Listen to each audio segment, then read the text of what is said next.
Hello, welcome to episode 13. Yeah, podcast. Hello, everybody.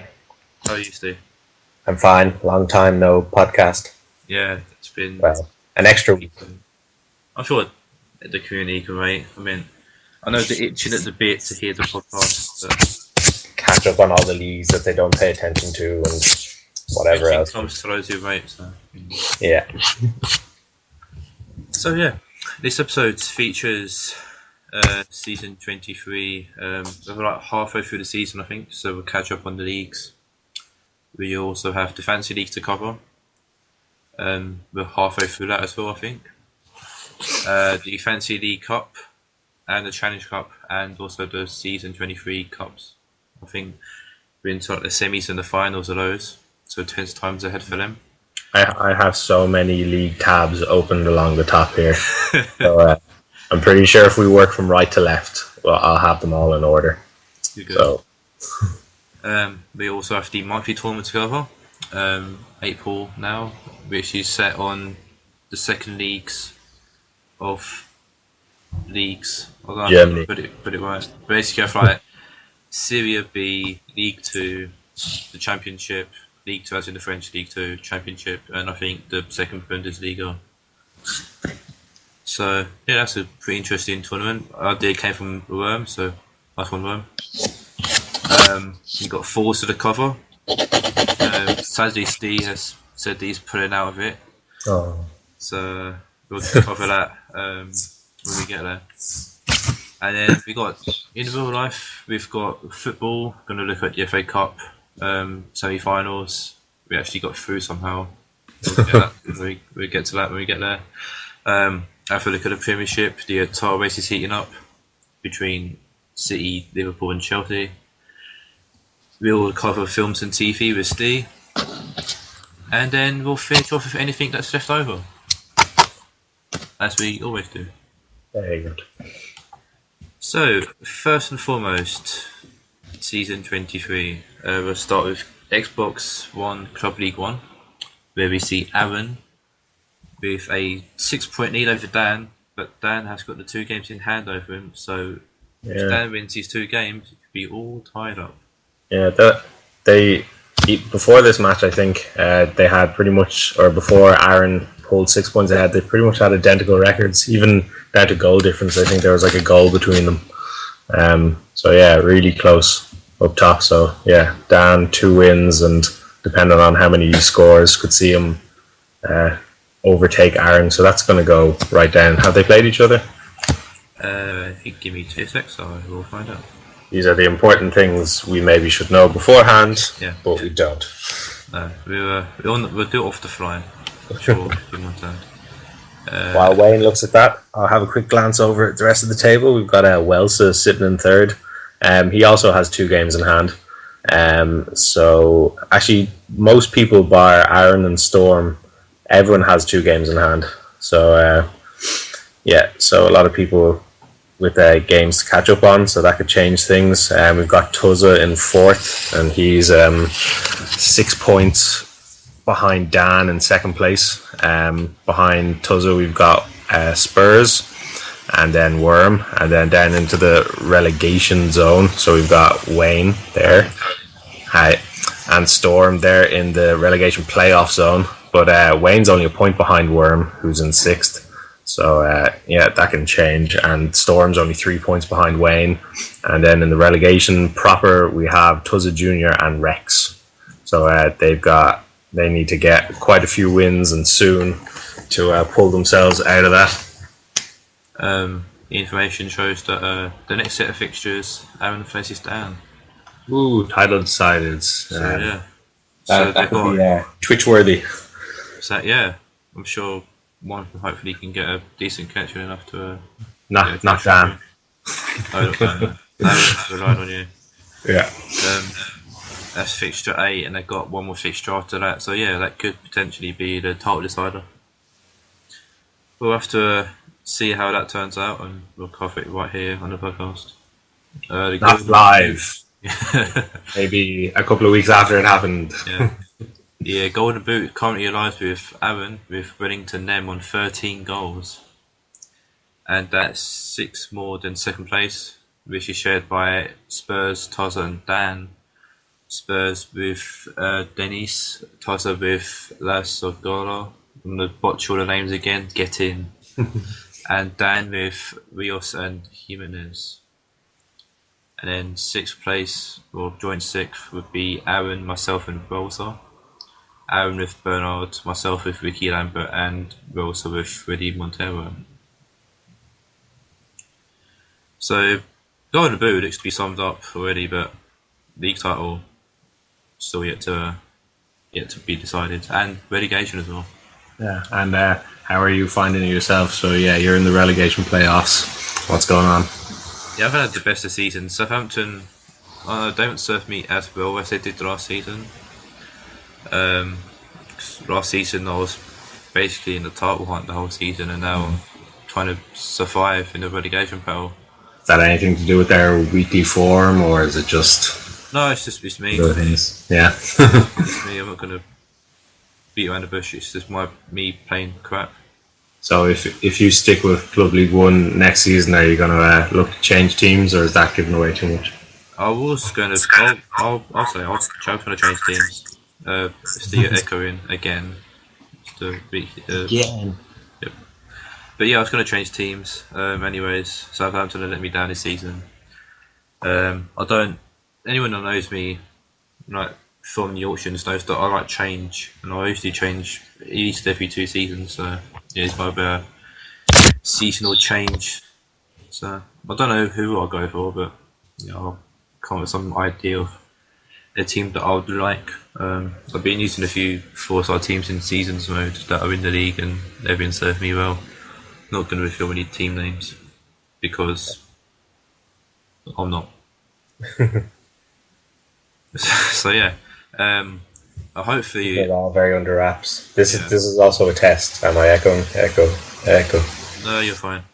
We're good. We're good to go. Technical glitches surpassed once again.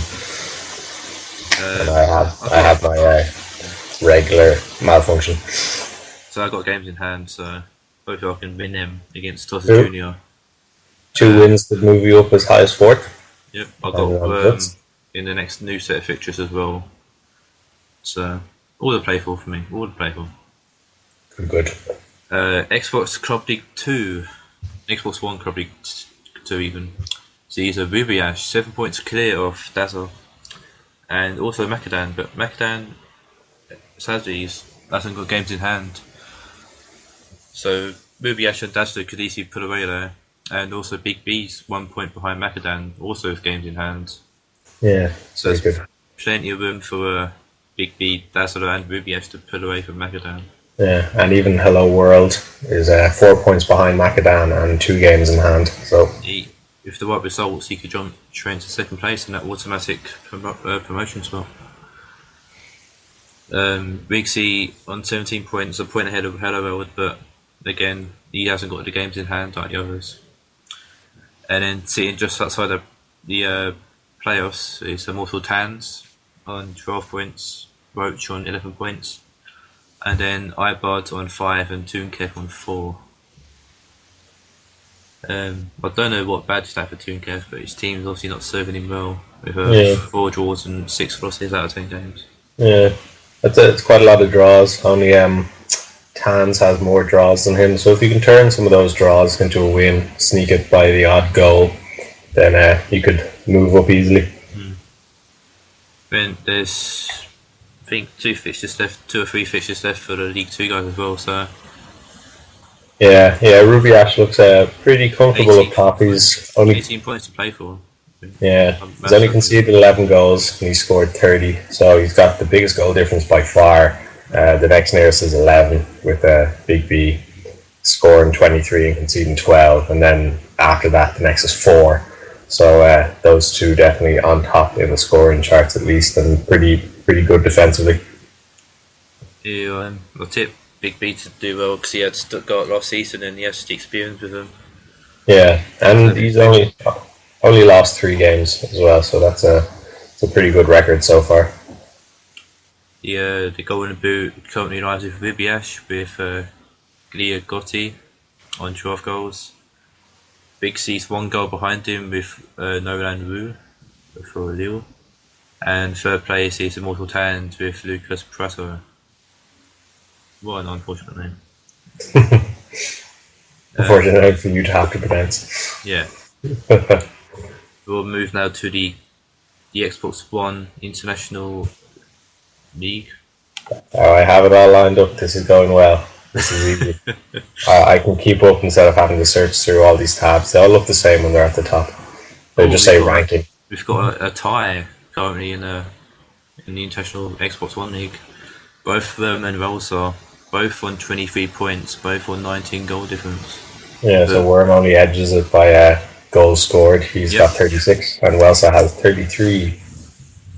And then Marcos sits 2 points behind the both of them.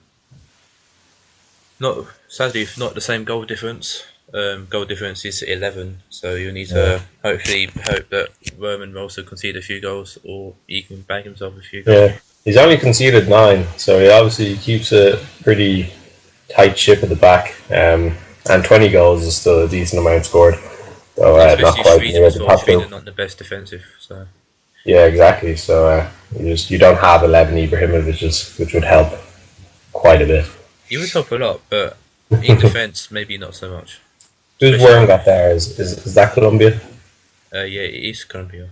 Okay, so I'm gonna predict Falcao then. Falcao and Ronaldo for the top 2 Golden Boots positions before we even look at them. Just gonna say. Let's cover the rest of the league first before we jump to conclusions. We have Spurs sitting 4th on 17 points. Andy and Ibud both on 15 points, but Andy above on goal difference. Macadam and Rigsy 7th and 8th, and Ash and Storm 9th and 10th. Storm yet to win a game with Holland. Holland are actually a half-decent team, so also you're letting him storm down there. You've got the likes of like Van Persie and Robert up front. Dirk Hout. Oh, what a legend. Don't forget. Never forget. Never forget. Hashtag never forget. So yeah, Storm. I'm sure Storm will get a win before the season ends because he's a half decent player and he can easily get the better of people. Yeah, I remember Aaron didn't have a great time with Holland not too long ago. I think the phrase was that all the players move like little tanks. So maybe everyone bar Robin has a very slow turning centre. Well, that doesn't help. Jermaine Lens, he's pretty quick. But apart from that, everyone, you got the likes. Van Persie isn't the quickest, neither is Schneider or Van der Vaart or Strootman. The International League, though, can depend because so Andy there has Italy, who, from what I remember, were without Balotelli for a while and probably had to play Osvaldo up front. So this can happen when international teams lose players in real life due to injury, and then FIFA decides to reflect that by removing them from your squad. Yeah. So these things can happen, but that makes it more interesting. So there's a lot of unpredictability in the international leagues. So let's check the Golden Boot.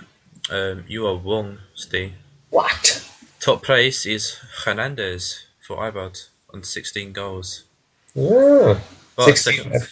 Second place is Ronaldo, and third place is Falcao.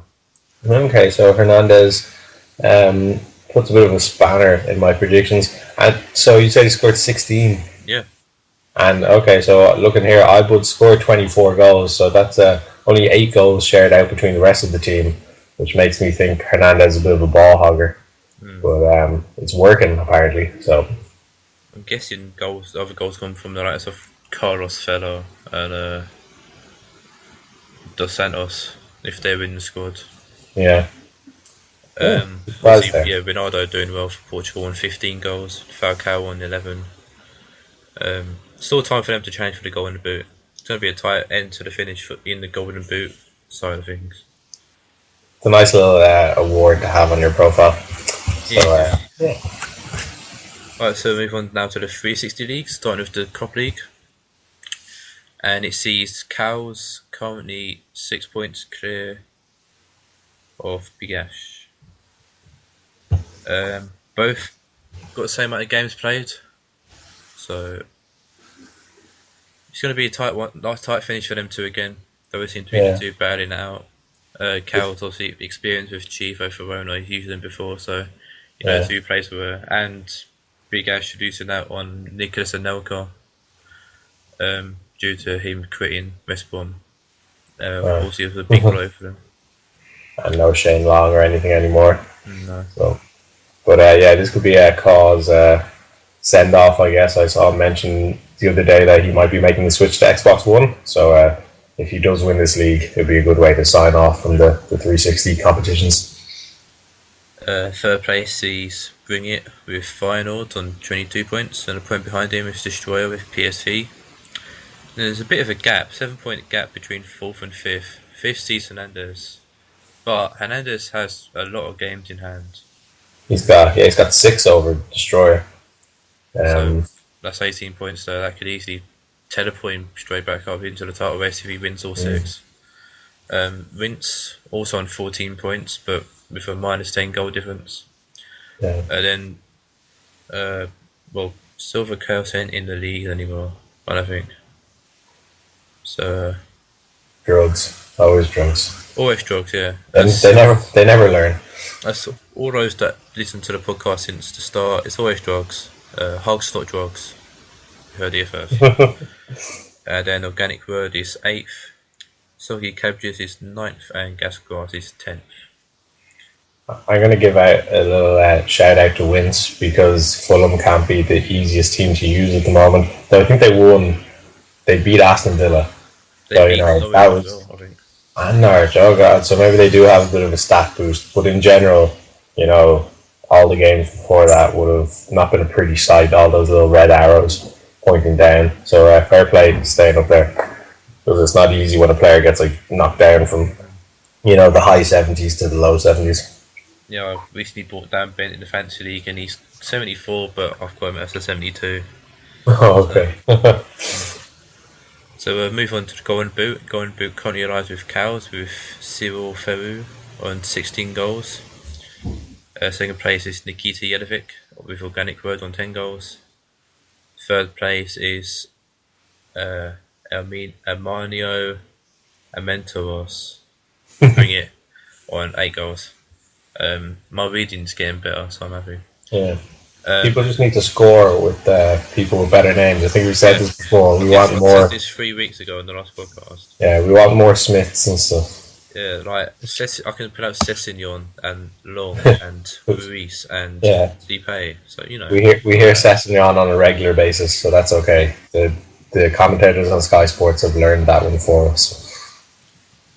It's not all bad. Just easy names would do me fine because I can barely talk English. So pronouncing a foreign name. And host the podcast. Hey. Yeah, I don't know who put me in charge, but it's strange seeing Nicholas Anelka in 5th place, even so he's not at the club anymore. And hasn't been probably for at least the last few games. I'd say about 4 to 6 games probably he's been there. So obviously Big Ash is really missing him.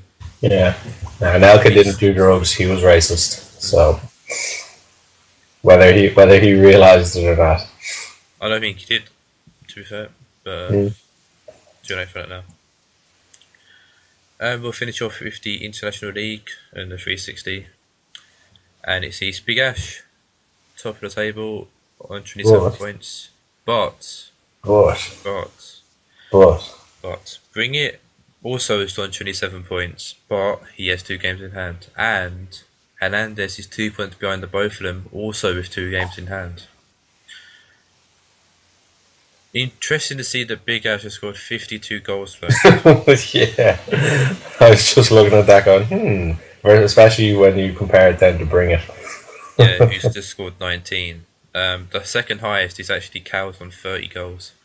Brazil. I'm going to have a quick look at the fixtures and see where this amount of goals has come from. Did someone get beaten 10-0? Let me see. Yeah, 3-0, 2-0. 3-1, 1-1. 2-2, 4-3. I haven't found them yet. Lost 1-0, 3-3. 6-0, There we go. 6-2. Okay, there's 12. And then it goes 11-1, 11-0. Woo! This sounds like Serie A levels of match fixing investigations. Organic Word is the Unfortunate soul. the concedee of 22 goals. So he's only conceded 39 overall, so he conceded 22. more than half of his goals in 2 games. Sorry, we don't mean to... Sorry, Word, but we're not rubbing this in, we're just quite interested. It might have just been... I've had some of those games where just you get so far, you start hitting 4 or 5, and then all of a sudden, one guy's just fed up, and the other guy's like, oh, it's pretty easy to score all of a sudden, and you don't relent sometimes. There's no niceties here, like, oh, maybe I'll just pass around the back, because that's even just as insulting. So, and with Belgium, oh, I think I'll bring on, Benteke for Lukaku, so it doesn't make it any easier for someone who's already conceding. Yeah, Diaz showing no remorse there in those 2 games against Organic Words. None whatsoever. Yes, his next set of games are against Bring It, so more the games are in hand that Bring It as, so that could be potentially title decider. There. Big Ash keeps his form up, he could see himself winning the International League, but he's going to have to get past Bring It's defence. He's only conceded 8 goals, which is the best in the league so far. Yeah, and Hernandez also sniffing around in 3rd place. Need 2 points behind, games in hand. He could easily sneak in the back door. Yeah, if they draw both their games and Hernandez wins, then you could easily overtake him. Yeah, Golden Boot surprisingly lies with Big Ash. Benteke on 18 goals. Benteke. You also have 2nd place with Eden Hazard, and that's also 2nd place also shared with Kokorin of Washoe for Hernandez. 4th place is Lukaku on 9 goals. So Big Ash going with the big Benteke and Lukaku pairing up front, I'm guessing. Surprised to not see Cows a bit closer to the top. With Brazil, they're probably not the best defensively, but certainly attacking. You've got so many players to choose for. I played with them recently. 5 points off the leaders within March, but I saw him in the Shadowbook complaining about his team. With them, so. Yeah, I played with them, the likes of Neymar and Hulk and Oscar and Bernard, and they don't have a really maybe standout striker.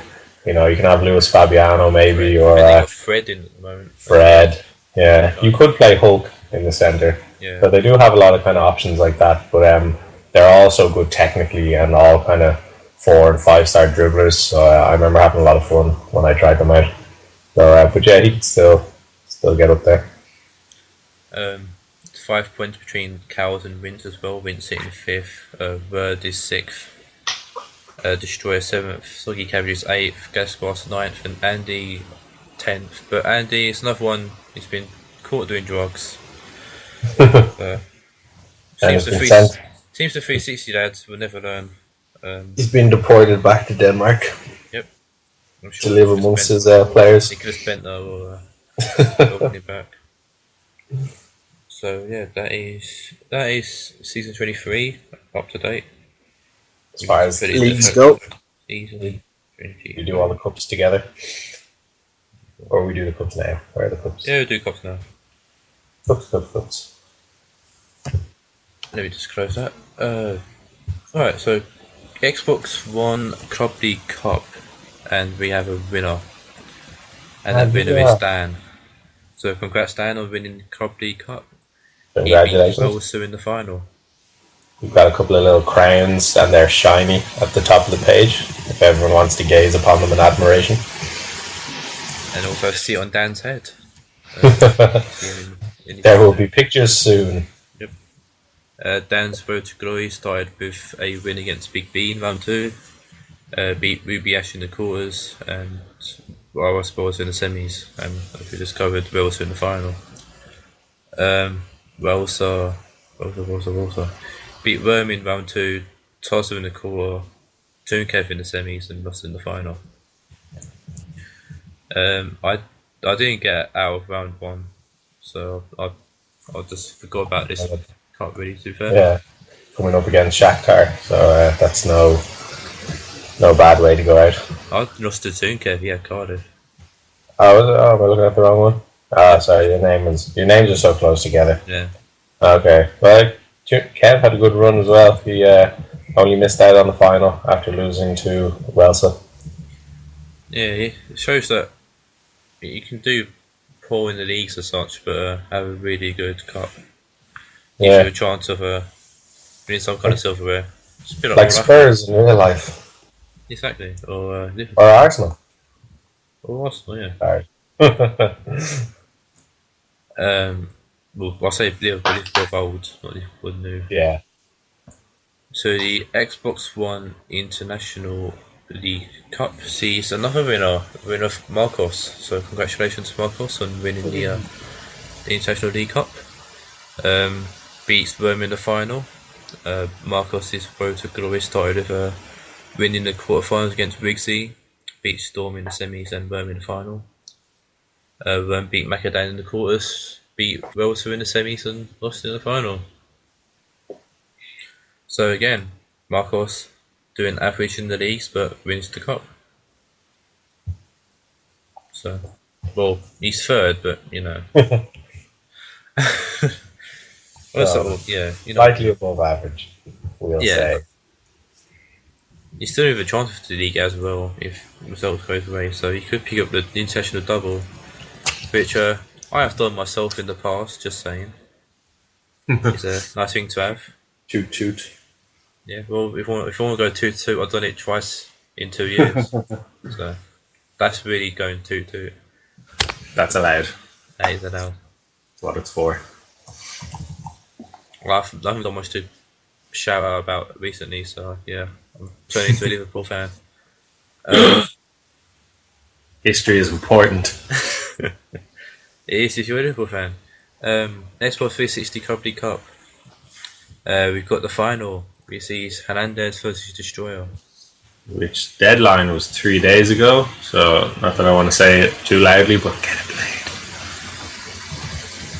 played. Steve knows all about fines and playing games later. So, yeah. Not recently. That's my personal history. Yeah. I'm very good these days. He's a good little boy. To a degree. So yeah, I don't remember what a fine looks like.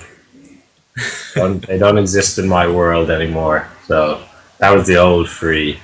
Who'd forget about the site and then 3 days later come back on and be inundated with messages about where are you? Like, oh, whoops. Hernandez's road to glory was a win against Soggy Cabbages in the quarters, and a win against Vince in the semis, and Destroyer beat Ash in the quarters and Silver Chaos in the semis. So yeah, good luck to both Hernandez and Destroyer in the final. And the International League Cup sees a winner of Hernandez. So he's got one title down, one cup down. Could easily get a double. Can he do it?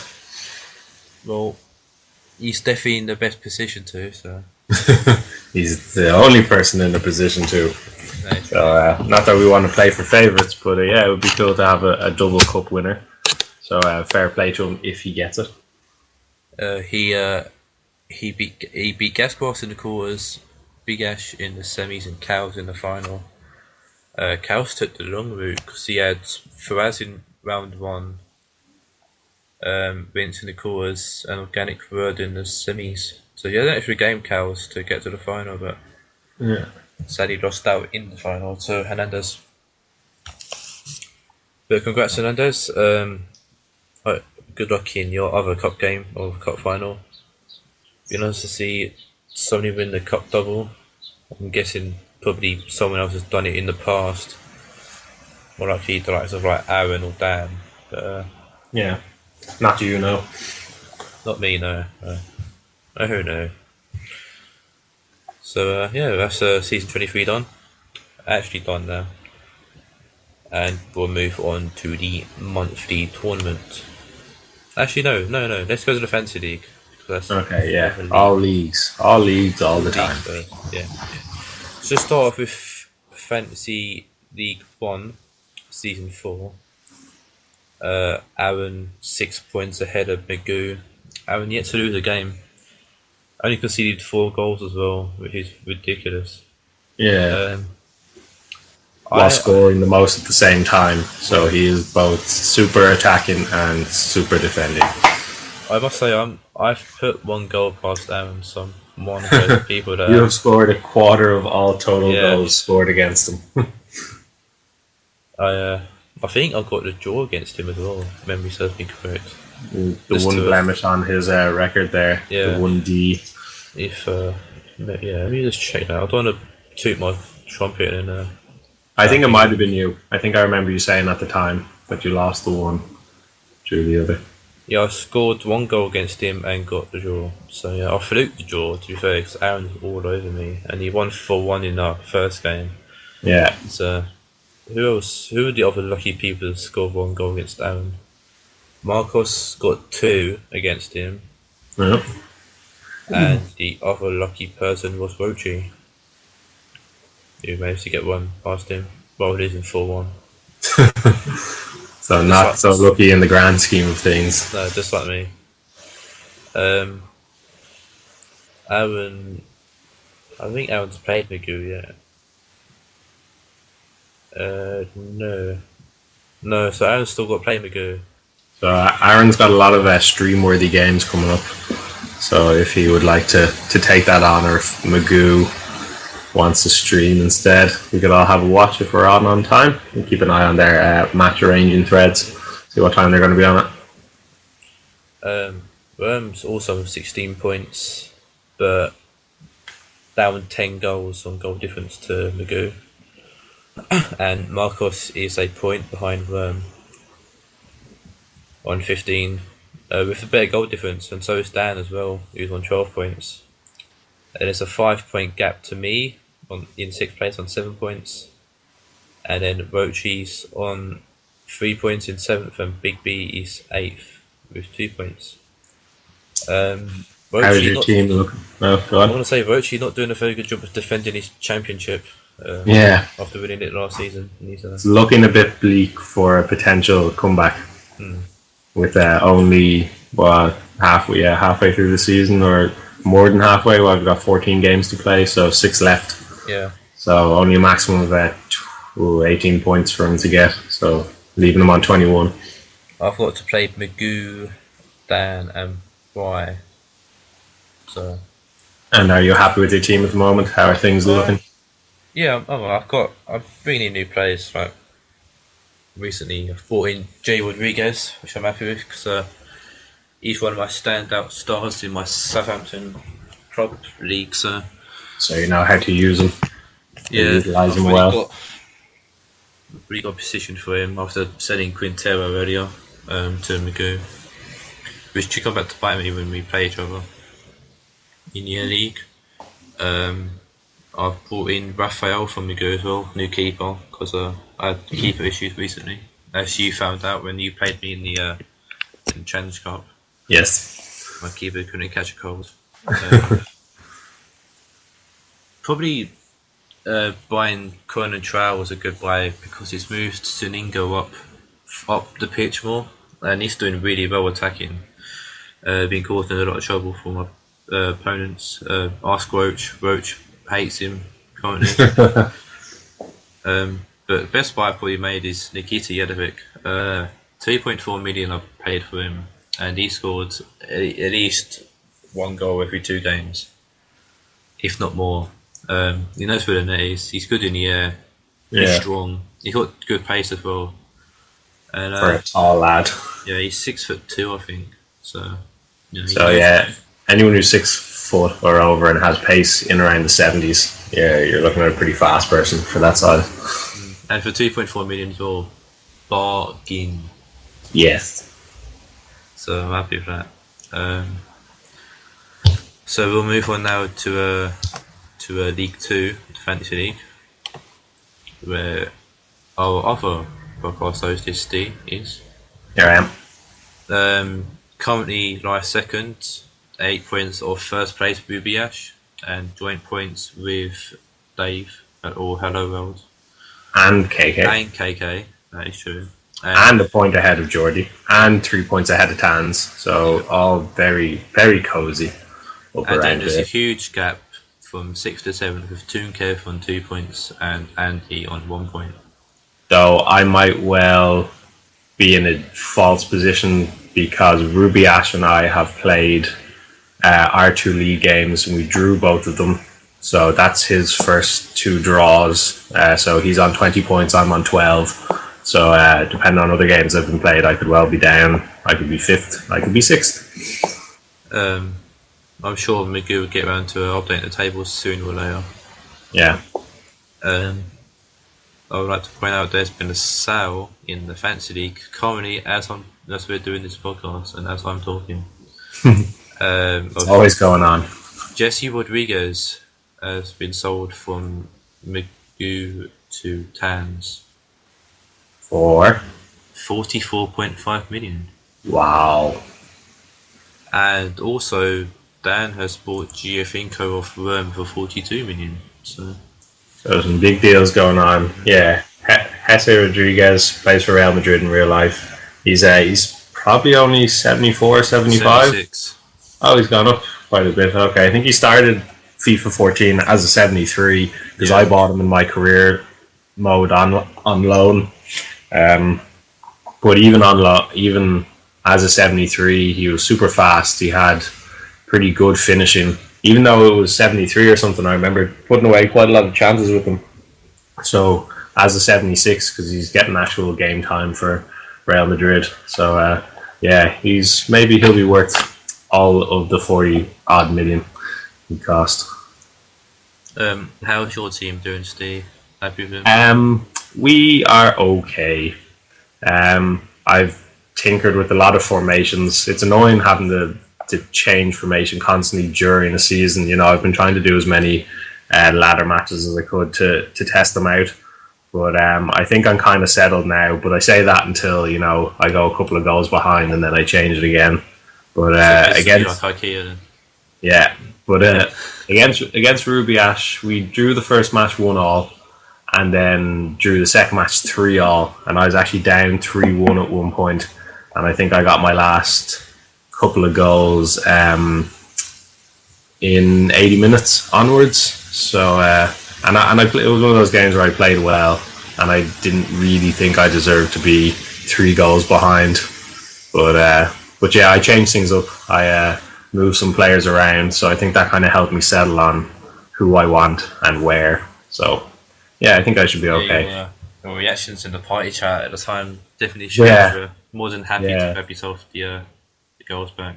I took Wijnaldum off the wing and put him in the centre and brought on a striker that I haven't used that much. So, and I probably nearly sold him at one point, but I can't sell the players that I want to get rid of, but you know, so if anyone wants to take them, they're great. I swear. I probably even haven't used. Who are such players? One is Lucas Martinez, who started as a 73 and now has gone up to 74, and he looks decent. But I just have players in the positions he plays in, so he's a right mid, and then I have also too many defenders. So I was trying to fix it down. Defenders wise, so I think I've got 4 centre backs, and some of them double as full backs as well. So I'm more than covered in defence. I also bought Tim Krul, so I've got 3 goalkeepers. He's a bit flappy. I was surprised. He did some odd things against Ruby Ash.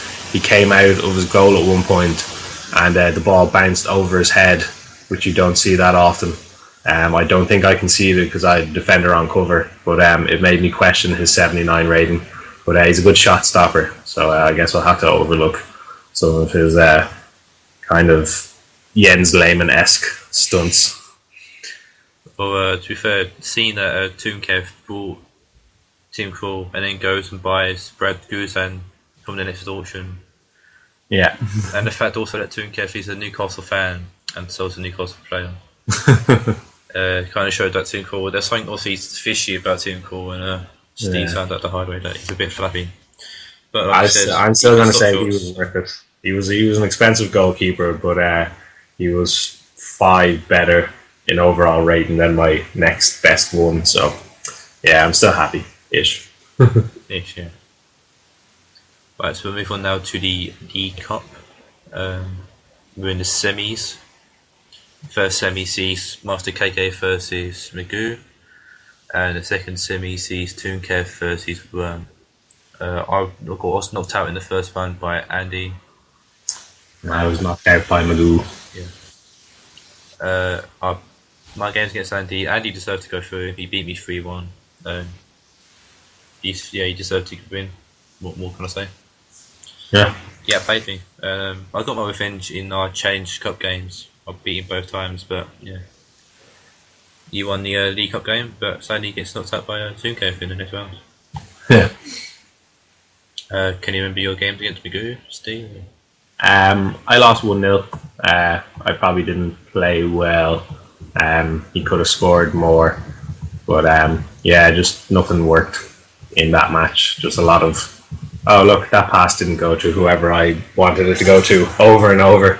And then I think in the second half I had a spell, but I don't think I even really had very good attempts. So it was all kind of outside the box or half snatch shots and stuff. So yeah, not much going on. Fair enough. A lot of people are tipping Worm to win it because he's beaten both Aaron and Dan in his quest for the League Cup title so far. So He certainly hasn't had an easy run to get where he is. I'm sure if he keeps his form up, he'll get. He could easily get into the final, but we'll see how that goes in the next episode of the podcast. Toonkev an easy opponent as well. He's again, once again, not doing so well in the league, but you can do it in the cup. Yeah, and of course buying and selling players, and then before your next set of matches can change things. So that might explain it. Now that he's got the likes of Brad Guzan in goal, could be helping him shut people out a bit better. Yeah, maybe he's a bit more stable than a team call. Oi. Oh. You said yourself he was flappy, so He'll show you all. We'll see over the next few games. Yeah. He's also probably not having a great time of things in real life, considering the team that plays in front of him on a weekly basis. They're already on their holidays, I think. Yeah. Well, that's or sights set on the World Cup if any Newcastle players are international players also. That's more, I think, Adam Pardew's fault than anything else. Yeah. New players gone up in the transfer centre of Marcel Schmelzer from Borussia Dortmund. Tanzi selling him. Yeah, he's a very good left back. So if you need a left back, he will have sold by a decent price by the time we move on to the next podcast. So, well, he's looking for 20 million or more at least. Well, yeah, he was bought recently in an auction, so I'd imagine that price kind of reflects the kind of price he paid for him. I have Fabio Cannavaro, so I don't need him. No, I have Kevin Constant, who's been bumped down from a 78 at one point, and he's now 73 overall. Wow. Which is hard. He was my best player at one point. He was the highest rated until I got the likes of Boateng, Wijnaldum. So that's been hard to accept. But I don't really have any better options at left back, so he's doing well for the moment. I have Constant in my ultimate team, and he's 78 there. So yeah, EA, I'd like to screw you over, Leslie. Yeah. So just not update in future. Though I did get a few bumps for other players. So pros and cons. Right, we'll move on now to the final stage of the Fantasy Challenge Cup, where we have the high group, Group 1, featuring Dan, Magoo, Steve and Marcus. And Group 2, the low group, sees Worm, myself, Roach, and Master KK. So you guys have played a lot of games, and we have not played a lot. Yeah, I played both Roach and Worm yesterday. I'm currently sitting 6 points off Worm. But Worm has played all of his games. Yeah. If I get 2 wins against KK and score 10 goals, and then it could be tight. It could happen. It could happen. KK and yourself are within the League 2 players. That's the only 2 that got through versus League 1 players. Yeah. So you can be I don't in both leagues. I don't have an easy group at all. Dan's already thumped me twice. Magoo's beaten me a fair few times. Marcos, though, I think I haven't played him in the fantasy league. I beat him in the monthly tournament. Our German teams up against each other, so I beat him at least once, I think. But I will probably be playing Magoo directly after the podcast. So unfortunately, I won't be able to fill you in on how things go there. But I'm sure everyone will wish me best of luck. Definitely won't hear this until the match is well over. But yeah, hopefully I can do something. Magoo and Dan have already played each other. So Dan came out on top with a win and a draw. So he's on 4 points and Magoo's on 1. So so hopefully I can do something against Magoo. Plenty to pay for in Group 1. Not much left in Group 2. Do it for the League 2 guys. KK and yourself, yeah. You need to show the League 2 players aren't here to make up the numbers. Exactly. We can make the step up to the next grade. And that, I think, is the Fantasy League over. So all the FIFA. Not yet, you've still got the monthly tournament to cover. Oh, nearly all the FIFA. So like I said at the start, a monthly tournament is based on leagues, like League 2 leagues of teams. Let me get up the actual thread of the teams in it so I know who each group's got what in them. League and that. April monthly tournament, here we go. So Group 1 is Bundesliga 2, and the people and teams are Marcos with Energy Cottbus, 3 with 1860 Munich, Jordi with Bochum, iPod with Dasseldorf, and Ash Cohen with Kaiserslautern. League 2 is a championship. Group 2 even is a championship, and it features Booby Ash with Barnsley, Ebenezer / Nerve Agent with Doncaster, Tooncare with Ipswich, Storm with Middlesbrough, myself with Derby County, go on the Rams, and Vigsy with Reading.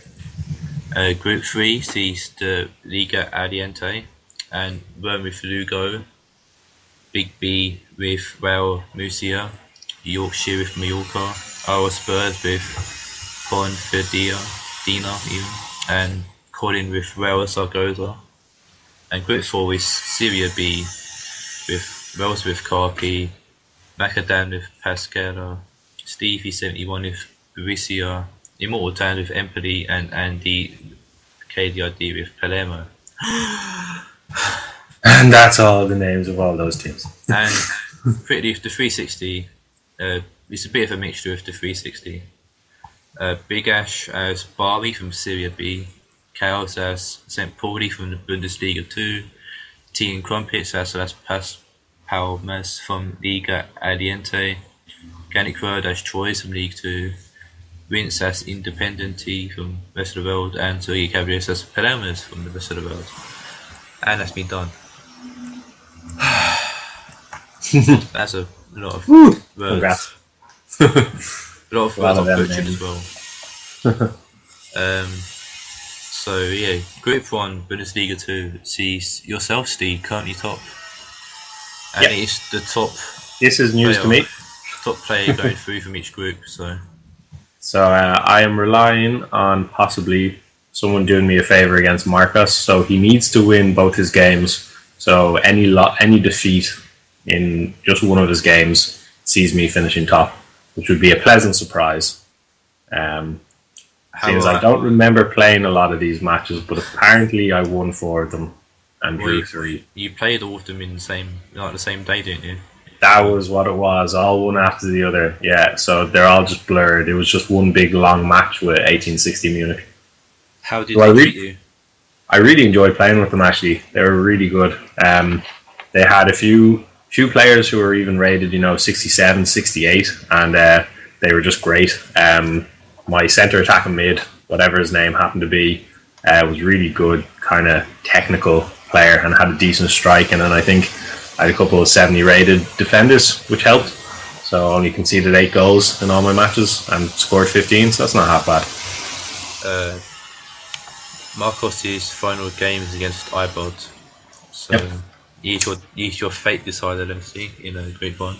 Yeah, even a draw, I would, no pressure. Well, obviously goal difference, so don't lose 7-0 in one match, and I'll be fine. It's a goal scored, so...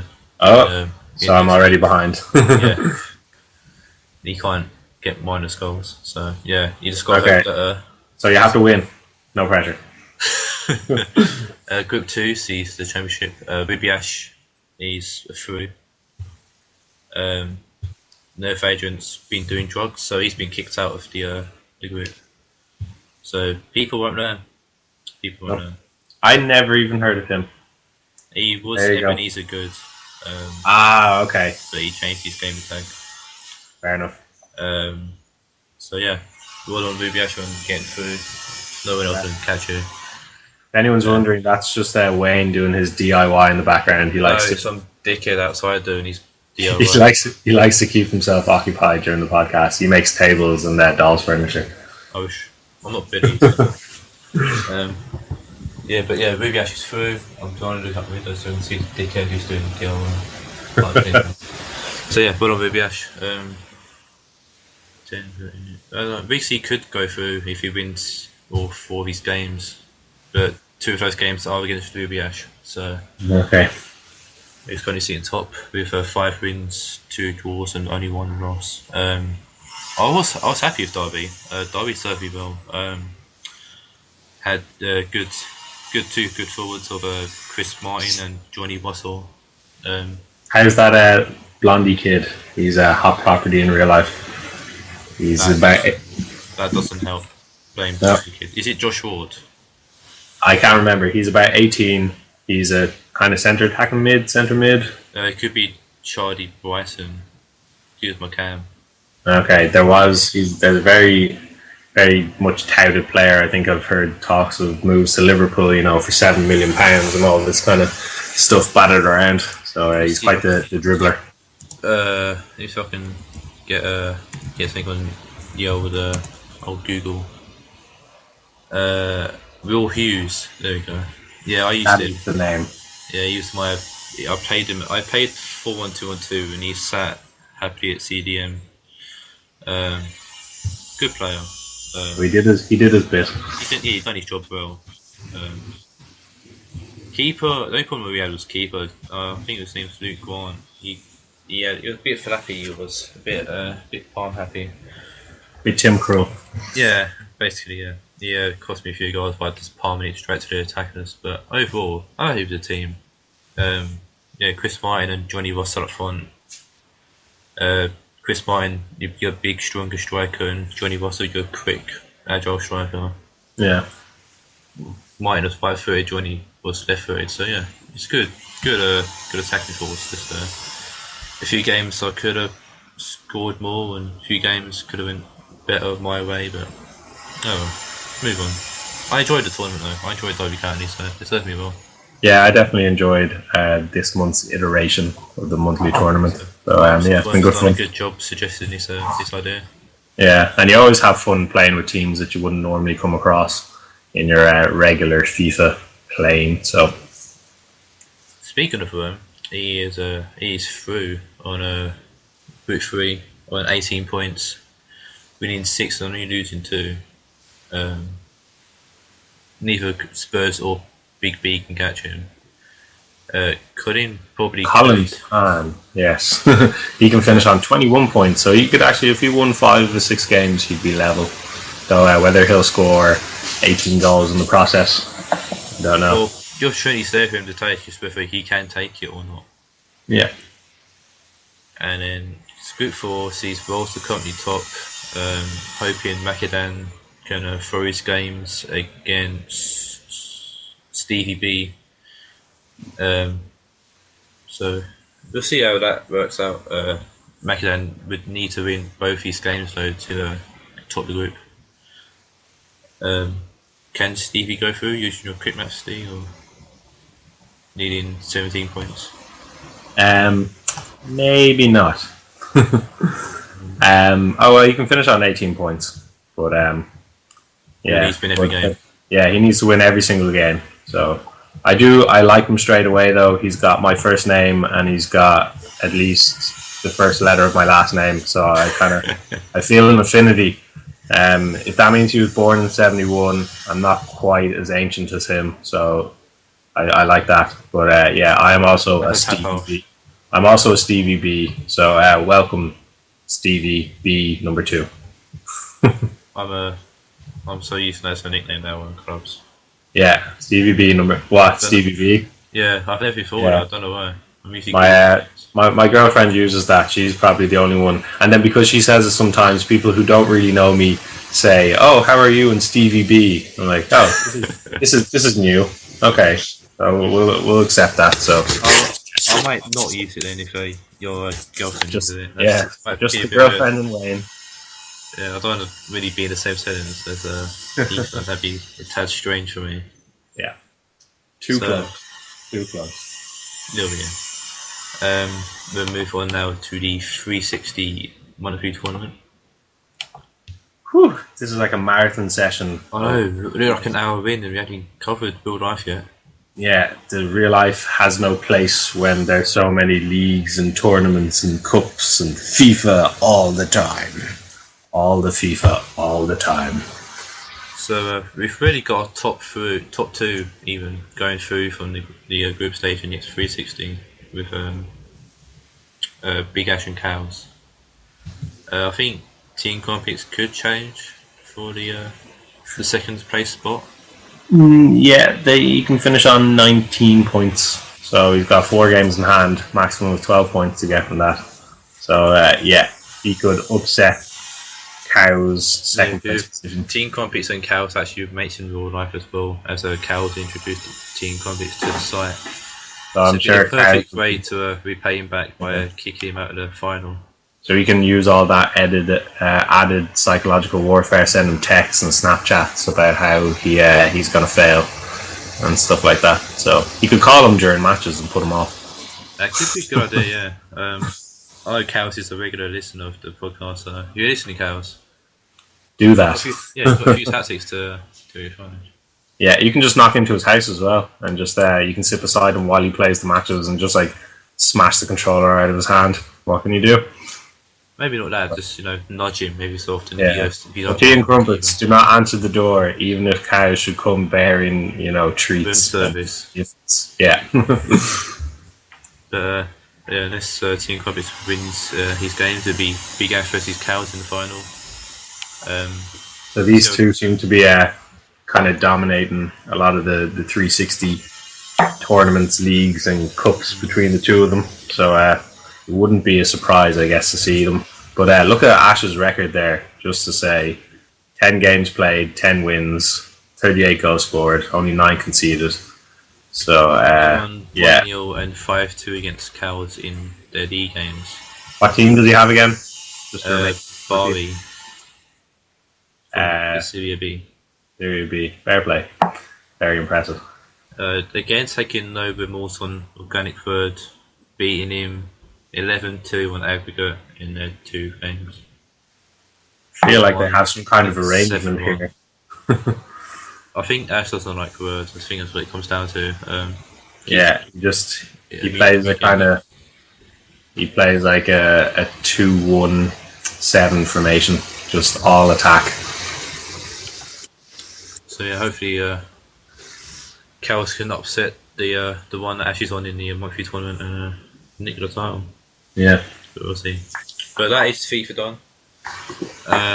Gonna move on quickly now to Forza. Fair play if you made it through all the FIFA. You've come out on the other side and we're all alive. And we have other things to chat about now as well. So Forza. What is that? I'm gonna have to redo teams because set the balance. Yeah. With Nerve Agent doing drugs, you being busy now Monday nights for whatever reason. Many reasons. Mainly Game of Thrones, and not anything else. TV has taken over Forza nights to stay. Yeah, Game of Thrones Monday night at 9 o'clock. So the girlfriend was down for for the first episode in the series. But now also this week I've got a friend home. I've had two friends home. One from Australia, the other one from Switzerland. So might be seeing him tonight. So this would be the third week in a row I haven't been able to play. So I feel it's just kind of unfair to be kept as part of the team and not actually contributing. And there might be someone else who would like my spot in the Forza League. So I will have to give it up for them if they can obviously be playing on a more regular basis than I can. So unfortunate, but hopefully next season, I'll be back. Basically, when Games of Thrones are finished, you'll be back. Yeah. There's only 9 episodes left, so There's could work. We're in week 3 now of Forza. Yeah. Week 8, that's 5. I don't know. You might miss like the first night or two if we have a season 3 days. Yeah. So I'll hone my driving skills in between, just by myself, or if there's any random nights on, I'll try and participate. There'll be an off season, so yeah. But yeah, Velsa currently sits top on 297 points. I'm second on 243. Toon Kev is third on 238. Then Berm 234. Andy on 221. Big B on 199. Tans on 181. Aaron on 175. Hello World on 137. And I'll do top 10. So Magoo's 10th on 126. Pretty happy I left my team all of a sudden. What happened, guys? Well, Magoo's been stuck with work, so that's where it's all gone wrong. Yeah. After the first night and them coming, what was it, second and third, or first and second between them? Third. All of a sudden things have gone wrong. Well, hopefully, I'll sort teams out sometime later, and hopefully that can restore some order in your old team. Go on, the lads. Still waiting for the constructors teams to be created. So there is no constructors table as of yet. So if you're upset about that, complain to the teams that haven't put their teams up yet. So I got that far at least. I did that. You did get that far, yeah. So yeah, that is AG done. So yeah, real life Yeah. now. Hopefully soon for AG. For those of you playing Titanfall, there's murmurs that they're going to have private lobbies. So hopefully then maybe we could do little team tables or something.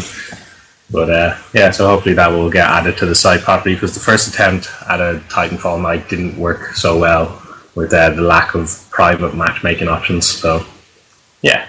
Well, I'm sure when that does come into effect, we'll have some kind of Titanfall table, like some league tables. So Exactly. plus also, there's also a new map pack coming out in May called Extortion, I think, or Expedition. I think it's Expedition actually, and there's 3 maps coming out. 3 new maps. For free? No, for money. It's my speech impediment. And I So naive. I know. But there's 3 maps you have to pay for. There ought to be. Is there a new Titan? Did that happen? No, it's only maps for the moment. No. I saw this, I swear. I didn't make it up. There was a video, and there was a new Titan. And also for people who are on the 360, Titanfall is now out. Or the 360. So you guys can all enjoy what we've had for the last month. Was it Optimus Prime? Because if so, that was at April Fool's joke. Oh, was it? Yeah, it was on April 1st. Go on. Well, I've been told I'm being sent Titanfall to review, but it's already been reviewed on the Xbox One. So I don't know anymore. It's all. I have no idea what's happening. I'm being lied to from all angles. Time will tell really about that. Right, Unless it's okay. No, interesting. We'll leave it at that. We're moving on now. Premiership. The Mighty Cop putting. Well, a lot of people are saying they've put one hand on the title. I don't think so. I don't think they have yet. No. Still 4 games to go. Anything can happen in football, as time has shown many a times in the past. Even so, you got 2 points out of Chelsea. Yeah, and have to play them. See, it's all very. Yeah, it's all very. If this happens, and what if that happens? But this might happen. So it could be a case that when we play Chelsea, a draw would be enough, depending on what happens in Man City's kind of games in hand and games they've got left. So, a draw would obviously still keep us 2 points ahead of Chelsea, presuming we've won our games in between. But a draw against Chelsea and Man City winning all their remaining games would see them winning the league. So, yeah, there's a lot of... Rodgers has a good mantra at the moment, just one game at a time. Yeah. So, Norwich is next. Can't take anything for granted. We have a ridiculously good record against Norwich, and Suarez personally has a ridiculously good record, scoring I think 3 hat-tricks in the last 3 matches against them. So hopefully they are cacking themselves like they clearly have every other time he's come along, and we have a comfortable win. We'll be without Jordan Henderson, who got sent off in added time. CD tackle you made. It was he. Just the desire to get the ball back. He should have had easy control of it, and it should have been hoofed up the field out of the way, but he miscontrolled it, and in his efforts to dive back in, he kind of took Nasri out at the shin. And so, yeah, proper deserved red card. Unfortunate, because he's been so good. Sky Sports brought up a stat saying he's played in 99.2% of all Liverpool's Premier League games, so he's clearly just such a key figure. Key member in your team. Does it, and he's one of he's like Dirk Cowley. He doesn't really get injured, and but he manages to run more of the pitch than anyone else. And I think he said he scored 4 goals and assisted 7. So we'd obviously like him to score a bit more, and he does kind of snatch at shots. But been a really key figure. So Joe Allen or Lucas maybe to come in and replace him against Norwich, but he'll also be missing for the Chelsea game, which will be a loss. And Sturridge went off with a tight hamstring, though they said that was more precaution. So you're missing out on the Crystal Palace game as well after Chelsea. Yeah, so time for the Newcastle game. Yeah, so still, we need to win 4 games. 4 games, we win the league, but anything could happen in between. Obviously, we would be delighted to see City and Chelsea dropping points, but City's next game is against Sunderland, and I think so is Chelsea's, so that doesn't look very good for Sunderland. They have a really tough run in, and they're 5 points adrift at the bottom of the table. So and Gus Poyet came out in an interview recently, a pre-match, and said that he was already preparing for life in the Championship. So that's just the best, really. Preparation. Exactly. So if your manager feels like that, then what are the players going to think? I know he's trying to just be cautious, but he should be a bit more, because Sunderland have games in hand on everybody who's above them in the table. So I know. 2 games in hand against Cardiff and Fulham. I know they have a really tough run, but they do have a good record against City in recent times. So they beat him at home earlier this season and gave him a very good game in the Capital One Cup final. So Adam Johnson and Barini, ex-Manchester City, Liverpool low knee player, if they could between them even get a draw against City would be monumental. So move on down the table a bit to the battle for 4th between us and Everton. And Arsenal play West Ham tomorrow. Yep, tomorrow night. playing basically the penalties against Wigan in the FA Cup semis would not help our fitness or fatigue. But hoping we have the players to do the job. I mean, Giroud only played, I don't know, about 60 minutes of the game. Yeah. Obviously, the likes of with 60 didn't play, and I see Ramsey back as well. So yeah, Ramsey probably just needs all the game time he can get anyway, so it won't affect him too much as he comes back from an injury. So let's see how we go. I mean, West Ham are a good side. They're sitting 11th in the table. Yeah, they have. Before Liverpool beat them, they had a couple of wins under their belt, but problem for Arsenal is the way that West Ham play football. It's not pretty. It's the type of thing that historically Arsenal don't deal with very well. Versus Stoke, they can find against us many times with the Route 1 football that they used to play. I think Andy Carroll's come out on top a couple of times back when he was playing for Newcastle against Arsenal. So they'll have to be careful. Like, West Ham will take a set piece from pretty much anywhere on the pitch, and just hoof it straight into the box and hope that Andy Carroll gets a flick on and whatever else. You've got the tallest squads either. I mean, you've got Mertesacker and Koscielny/Vermaelen in defence, but apart from that, we haven't got much height around the pitch. I mean, Arteta in that tall, Kosola, Podolski. Yeah. You need Giroud back for set pieces, or Sonogo, whoever plays. Hopefully Giroud. Sonogo, I'm not even going to get started on him. He's probably unsightly looking, is he? Kind of the way all players like him don't always move the best across the pitch. No, he's just god awful. I'll cover him in the semi-final FA Cup thing too after this, but yeah, he's shit. It's 4 points behind us. They're still in with a chance, but they're both us and Everton got games in hand over Tottenham. So we should see Tottenham out of the way and it'd be a 2-horse race, but I don't know. Yeah, and Everton do have a game against Man City, so you wouldn't United as well. Yeah, you wouldn't put it past them to do something against Man City, which could have implications all over the table. So, plus both the games against the Manchester clubs are at home. Yeah, Goodison Park. So, and they've got a good record at home as well. And Lukaku has a good record against United recently, scoring hat-trick for West Brom. Interesting things. Man U sitting 7th, 3 points behind Tottenham.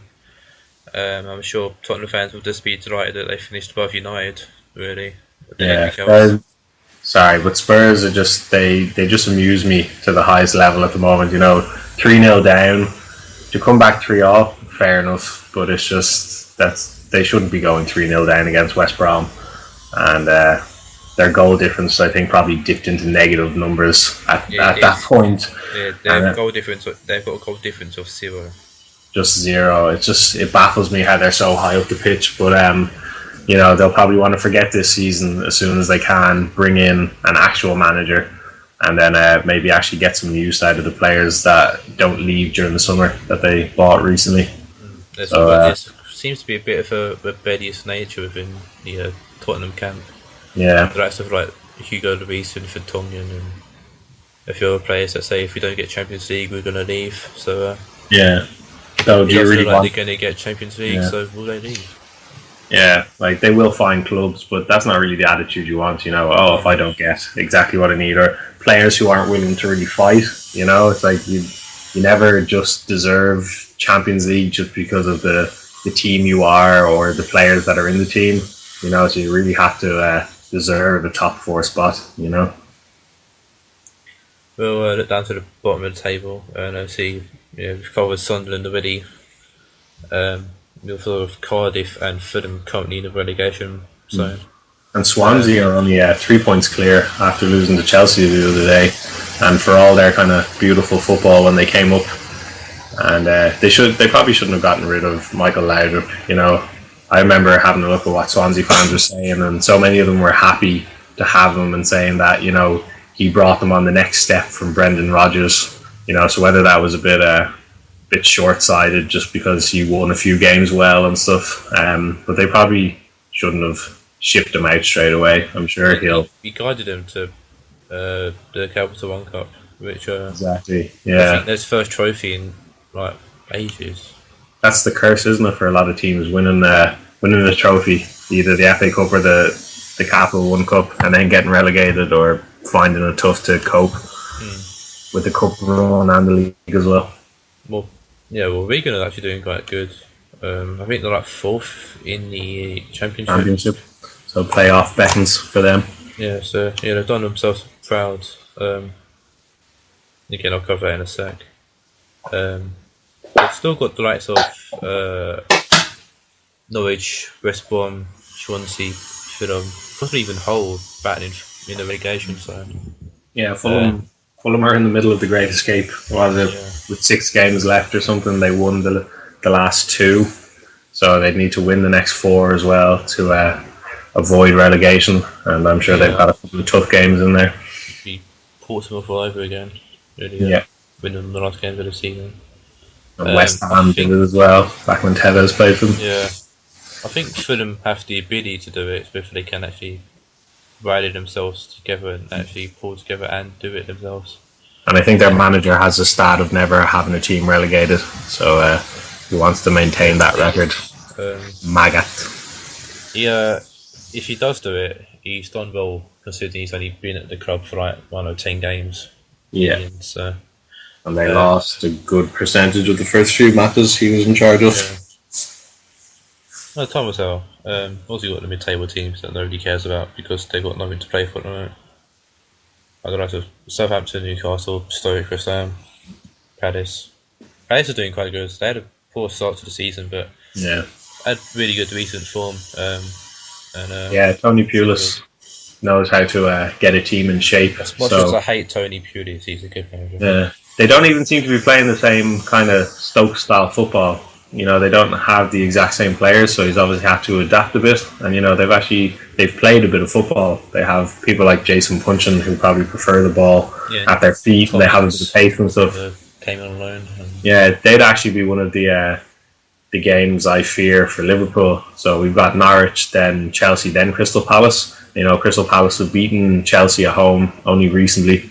They have a good record at home, and I don't think Liverpool have a good record against Tony Pulis teams. We never beat Stoke away in the league until this season when he wasn't in charge of them. So so that's one of those potential games where we have to really 90 minutes just total concentration and not any slip ups. What about your final games against Newcastle? That wouldn't worry. That would be fiesta time. It really should be. They've just been shocking recently. They lost 4-0 recently to United. You know, that was one of United's best wins of the season, and that was at St James's Park. So I think they've just lost all interest. They're gonna finish, mediocrely somewhere in like 10th or 11th place or something. You know, so their season's over. There's not much to play for. There's a lot of Newcastle fans calling for Pardew's head.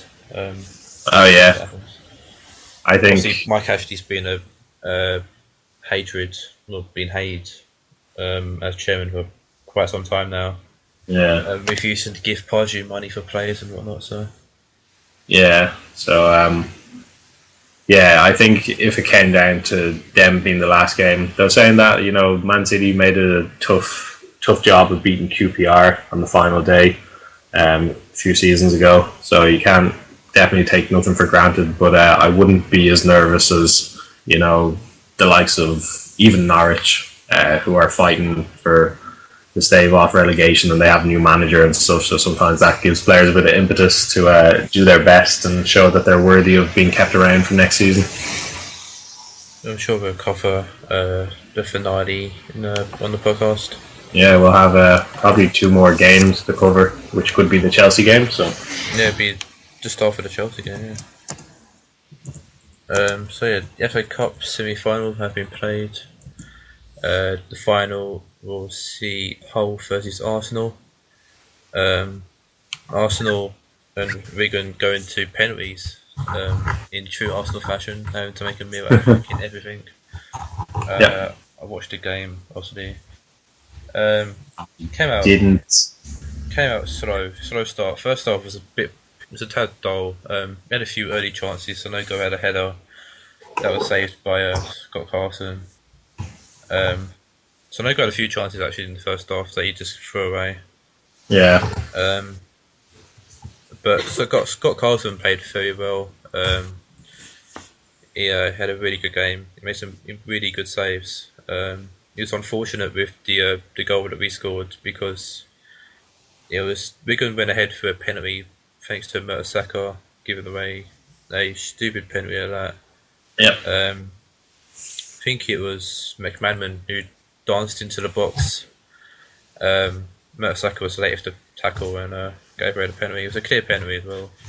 Yeah. I complained on the show most of the time that it was a late decision, but that was just me being angry with our performance so far. Yeah. But Jordy Gomez stuck away the penalty calmly. There's a huge build-up as well because Monreal got injured and they made the substitution, so Jordy Gomez spent a good 2-3 minutes waiting for the penalty to be taken, but he kept his calm and put it away. He's a very good set piece taker, so not surprised he kept us cool. He was just out of Fabianski's speech as well. Put it left. So it's good penalty. Then after that, we woke up. We had a reality check and we put a lot of pressure on Wigan. Had a lot of chances and finally got the goal that leveled the game up through Mertesacker, made up for his error. Corner came in from the left. Bit of a scramble. Sonogo got onto it. Played it to Chamberlain, I think, who put it back into the box and managed to find Mertesacker back post open onside and nod it in to level it up. And then from that, we had a few more chances. Chamberlain hit the post in injury time, I think, or extra time. Kind of got into extra time and things kind of died down. I think both teams were happy with penalties. Yeah, Wigan more likely because Wigan were playing good defensive. 8-9 in their own half. Whereas we were trying to find a lucky chance to grab ourselves the winner. Yeah. But people were getting tired, people's hamstrings and that were going. So came to penalties. Wigan won the coin toss. Sent Gary Caldwell of all people to take the first penalty. Yeah. Which is a strange decision.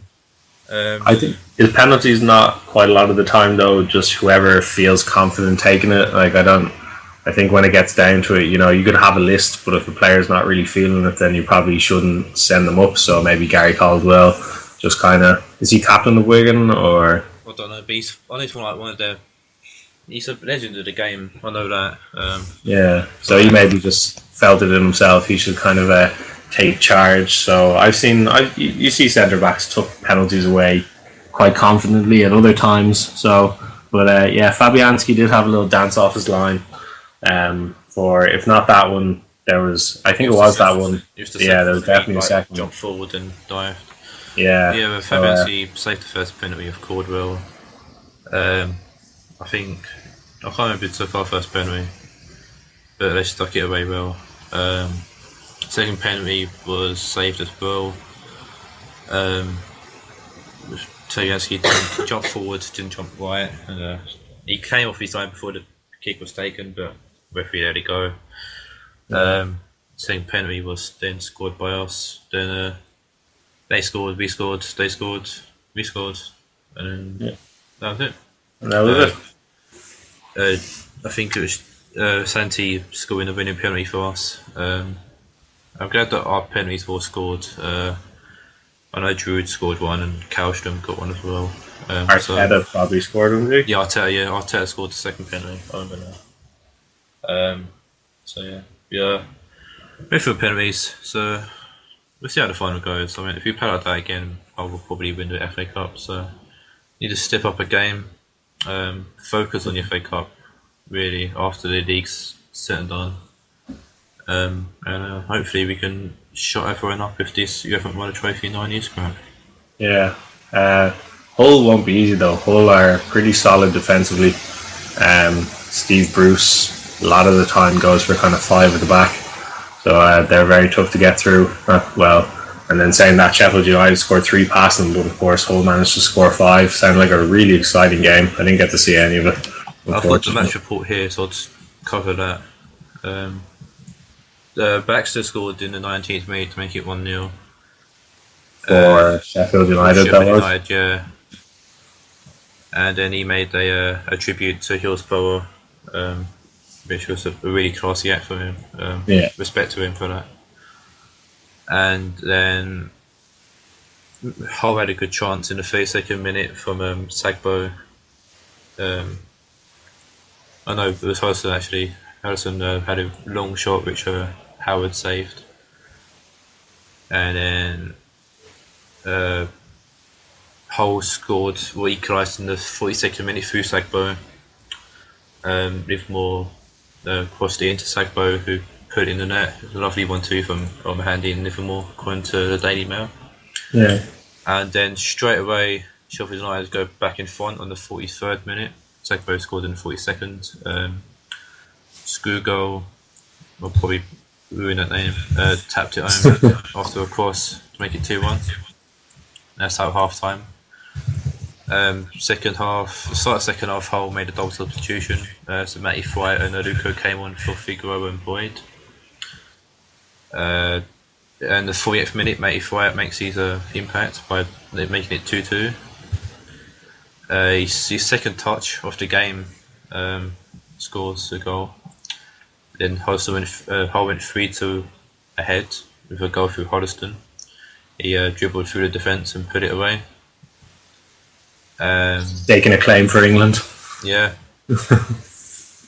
Then Hull made it 4-2 through Quinn, who came as a substitute for Sagbo. Livermore got another assist, so he's also looking to be in the team as well, making a claim. Another crossing for Quinn, who heads it in. 4-2 in the 66th minute. And then in the 82nd minute, Brian Cloud brought on 2 substitutes. Last throw of the dice and it worked. So on the 89th minute, they made it 4-3. Murphy scored the near post. And then Hull killed the game off in the 92nd minute with Mailer finds enough one-on-one to keeper and puts it away calmly to put them through to the final. It sounds like a really good game. I wish I watched it. Yeah, I'm having a quick look at the highlights as we speak on YouTube, so they're up there if anyone wants to watch them. Okay. But Hull Arsenal should be a good game. It definitely isn't a foregone conclusion. You know, Hull are clearly capable of scoring and stuff, and 2 Premier League teams. Nikita Yellovic and Shane Wrong doing well for Hull at the moment. And even your man Mailer has popped up with quite a few goals recently, and Huddleston's always got a kind of long range screamer in his locker. So, and Curtis Davis, so many people have been talking about him for the World Cup and saying the only reason he's not being talked about is because he plays for Hull and they're not as fashionable as, you know, United and Liverpool and whoever else has kind of English defenders. So I think May 17th is the final date. Yeah. So I'm tempted to go to Wembley to see the game. You should. I'll probably end up in like a local pub or something watching the game with a few mates. Looking at the highlights here, I know maybe Hull and Sheffield United wouldn't have the largest fan bases to fill out Wembley, but there's quite a few spare seats. So, and I'm fairly certain that Wembley would like to see the stadium packed out for every match. So I'm sure there are tickets to be bought. Well, if I do go, I'll probably end up in the cheap seats because I don't really want to spend like, I don't know, 500 quid on a front seat. So it'd be a good game. We beat Hull earlier in the season, but a lot has changed from then till now. We actually got Hull again, I think, next week, if memory serves me correct, in the league. So that could be a taste of what's to come in the FA Cup. Yeah. So I think that's football covered.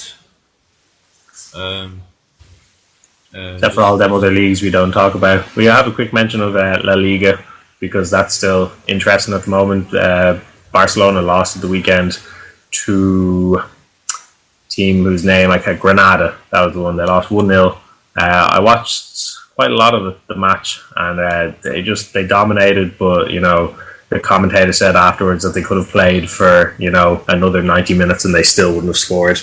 Liverpool's low knee player Thiago Alori, I think, got man of the match, and he was just on top of Messi, Neymar, throwing his body everywhere, blocks and clearances and the like. And Granada's goalkeeper made some great saves, and then of course Real Madrid and Atletico Madrid both won. So I think Atletico Madrid are about 2-3 points clear at the top of the table.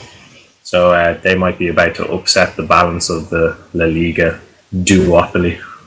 They will be missing Thiago Costa for the rest of the season, which So it means he'll also be missing for the Champions League. But when you've got like David Villa and whoever else, so I think that injury, it was a real weird injury. He collided with the post after scoring or while scoring, and opened up a kind of big gash in his leg. But I think it's not anything more than just a kind of cut. So could make a slightly speedier recovery because Barcelona and Atletico play each other in the last game of the season, so that could still go some way to deciding who wins the title. So it could be any one of the three by that stage. Time will tell. I don't know. I don't really follow Spanish football, to be fair, so I'm not one for to comment as such on the proceedings as it is. I'm more interested in Italian football. I'll give a quick word on that. Juve on 84 points, 5 points ahead of Roma. Roma still had a really good start to the season. Roma did. They won 13 games in a row. Yeah, this is the first time it had ever happened, I think. Yeah, I'd like to see Francesco Totti pick the Scudetto up again. I'm a fan of Totti. He's one of my footballing idols, if anyone who knows me. So he's really the main reason I started off watching Italian football. So much respect to him. It's a shame he hasn't won the Ballon d'Or either. He's a fantastic player, and he'd be a huge loss to Italian football when he decides to hang up his boots. Yeah, there's always a bunch of players who are just top class all at the same time. So I'm sure he didn't lose to anyone who wasn't fantastic. Recently, been some decent results. Napoli won 4-2 against Lazio. Chievo won 4-2 against Livorno. Inter Milan got a win against Sampdoria 4-0. Torino won 2-1. Milan won 1-0. Today, Udinese play Juventus. So it'll be a good game, I think. Juventus should have the advantage. On Saturday, Cagliari and Sassuolo drew, and Roma beat Atalanta 3-1. Udinese currently sitting 14th even, which is surprising considering they got the likes of Luis Murillo and Antonio Di Natale up front. Di Natale is a player I'd love to see at the World Cup, but he never gets along with the Italian teams on unknown reason. So be a shame of that. Napoli sitting 3rd, Fiorentina 4th, and Inter Milan 5th. Parma's doing well with 6th. AC Milan at 8th. Who surprising considering the players they've got. Balotelli, El Shaarawy. So El Shaarawy's injured, I think. He's been recently injured and been back in training. So hopefully see him at the World Cup. He's a great player. I think you got the Milan derby in a few weeks, so that'd be interesting to watch. Neither team doing as well as they have been in the past. But I think as well is one of them leaving the San Siro soon, or I think AC Milan are looking at a new stadium, so there won't be many derbies quite the same in a few years. It'd be a shame that, because that's probably one of the best bits about the fact that they are in the same stadium. Yeah. They've sent a request to build a new stadium of 60,000 seats, and they'll look to begin construction in 2015. Okay, so quite a few seasons, seeing as these seasons take a while. Yeah. But it'd be a shame to see Milan Derby played at different stadiums. Somewhere else, yeah. There could be a potential title decider as Roma face Juve on the second to last fixtures, which could potentially decide the league. But the way Juve have been playing recently, the league could be decided by then. They still have the Europa League also to play for Juve, so that could interrupt their league plans as such. But, they beat Lyon 1-0, was it?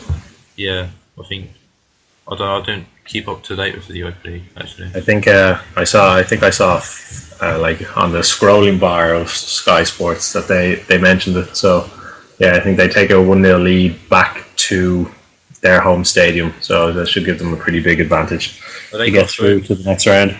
They got through because the finals were drawn, and they've got Benfica in the semis, and the other semi sees Seville versus Valencia. So. Oh, of course, yeah. Okay, it's all coming back to me now. I'm pretty sure the Europa League final is going to be held in the Juventus Stadium. I'm not too sure. Okay. Yeah, Juventus Stadium will host the final, so Juve could play on home soil if they take out Benfica in the semis. Not that it did well for the likes of Bayern Munich to play at the Allianz a couple of last season before. Champions League finals at Lisbon, I think. Yeah, Lisbon. Yeah, and it could well be an all Spanish affair, and an all Spanish Madrid affair, which would be even better. Be interesting to see the fact that Portugal and Spain don't actually get along.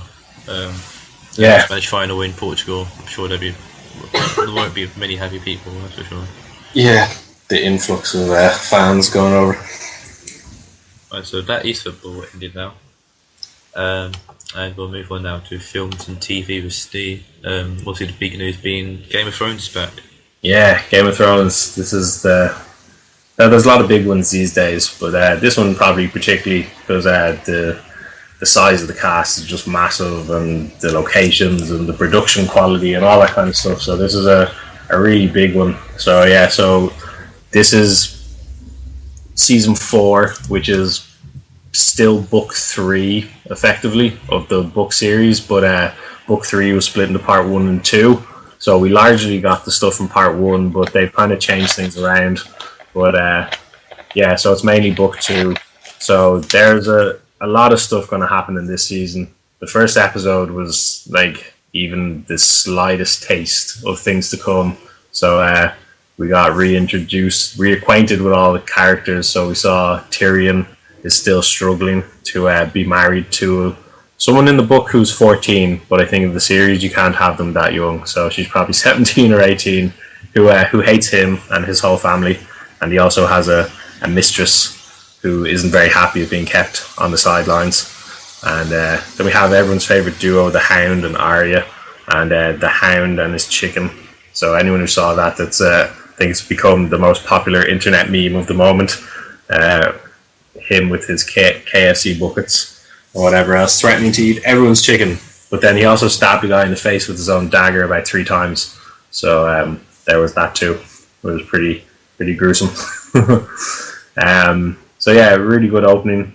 Second episode is on tonight on Sky Atlantic at 9 p.m. Though I'm not sure actually if it's getting played in America on the Sundays. So it might be available to download right now for everyone who watches it that way. So yeah, I think it's aired live at 2 a.m. Well, that was the worldwide premiere of the first episode, but I don't know. Still doing it because really? My mate posted earlier saying that he was a great pissed off with episode. Sky Plus not recording it, so she should wait till 9 p.m. tonight. Okay. So for those insomniacs out there, I was up. 2 a.m. I was up last night till I think 3 a.m, but it never really crossed my mind to have a look. But I've been trying to watch it with my girlfriend and a few friends and stuff at the same time. It's one of those programs that because the books exist, and so some people know what's going to happen or have an idea. It's fun to watch it with people who have no idea and are completely surprised. So, because the big thing from the last season was the Red Wedding, and if you were to go to YouTube and type in Red Wedding reaction videos, there's just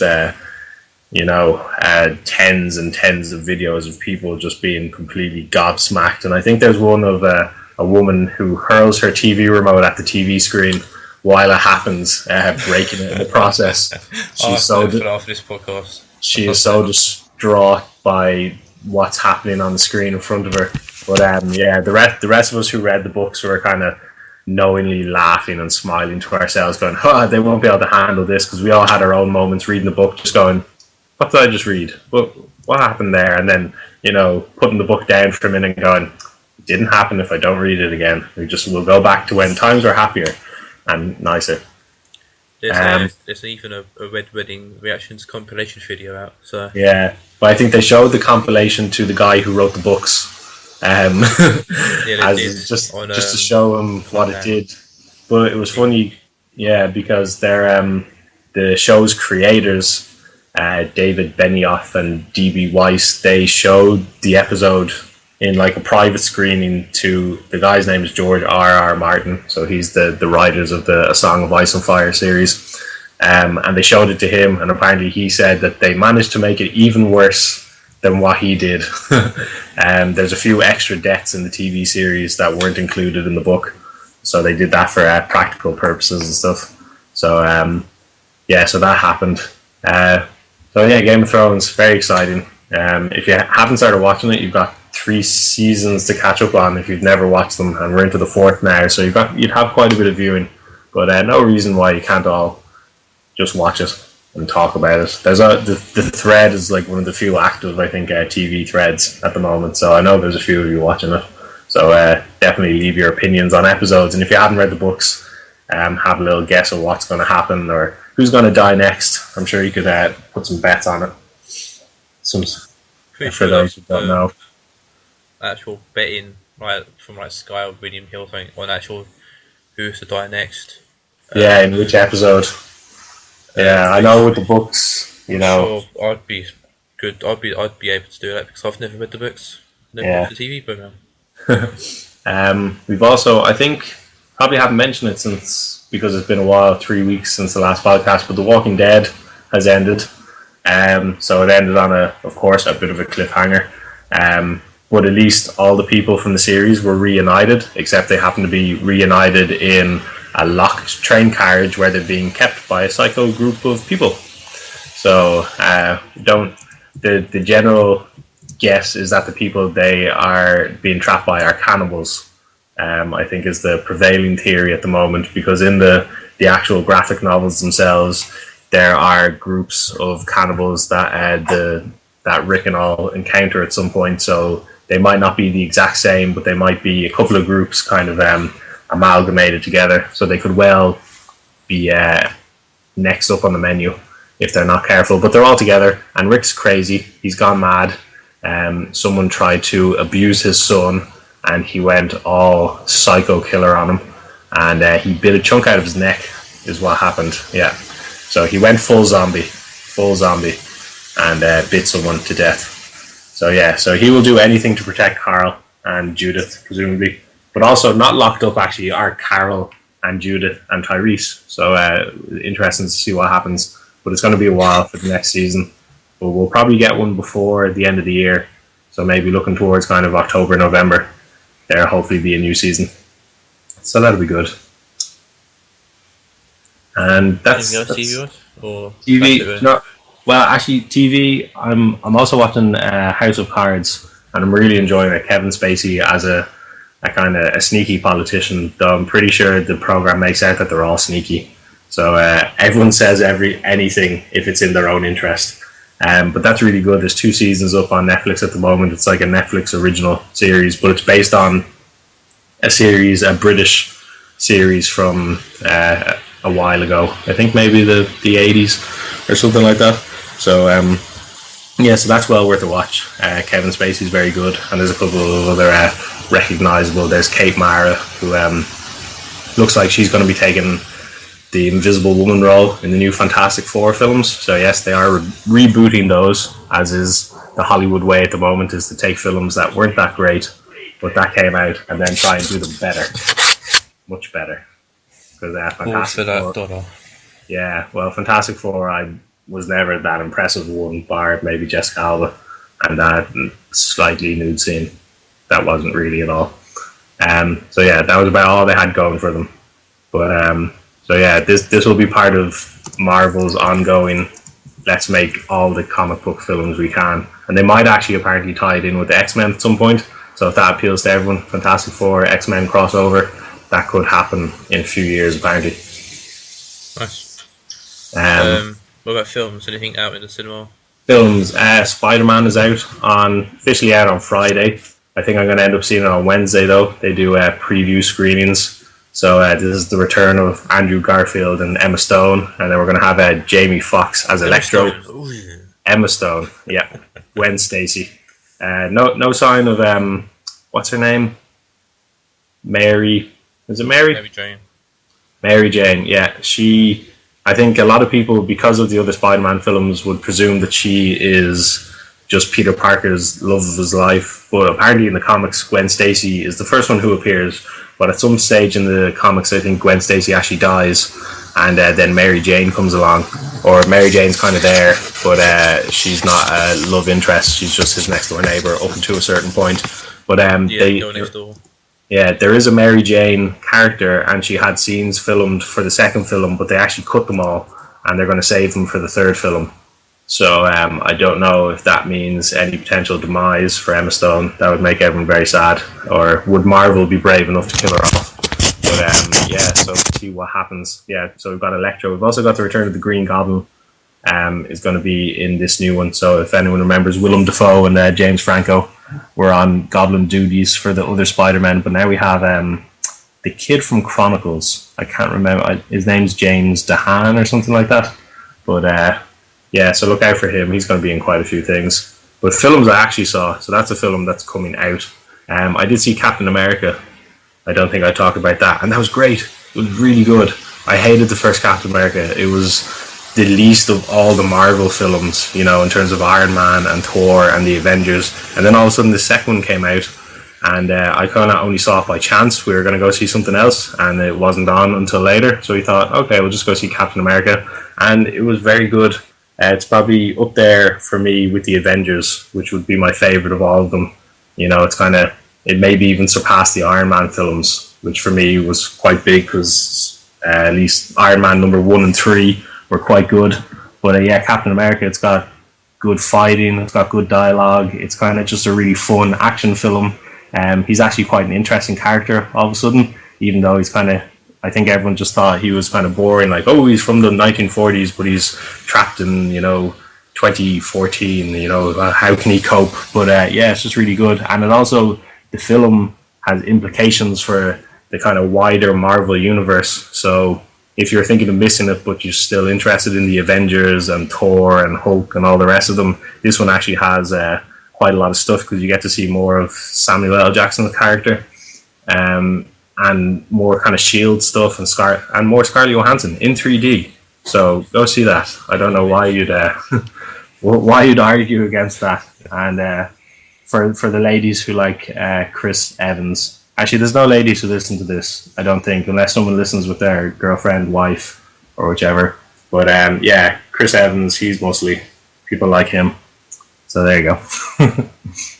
I think everyone there, Scarlett Johansson and Chris Evans. Yeah, both in 3D. Everything in 3D is good. There's a few films I've watched recently. I watched the Catching Fire second kind of games. I thought that was quite good. Good follow on from the first. One of my mates was telling me that they missed a really big scene out from the book. Yeah. Something to do with a stopwatch or something. I don't know. Really weren't really paying attention. It was after a night out. So, yeah.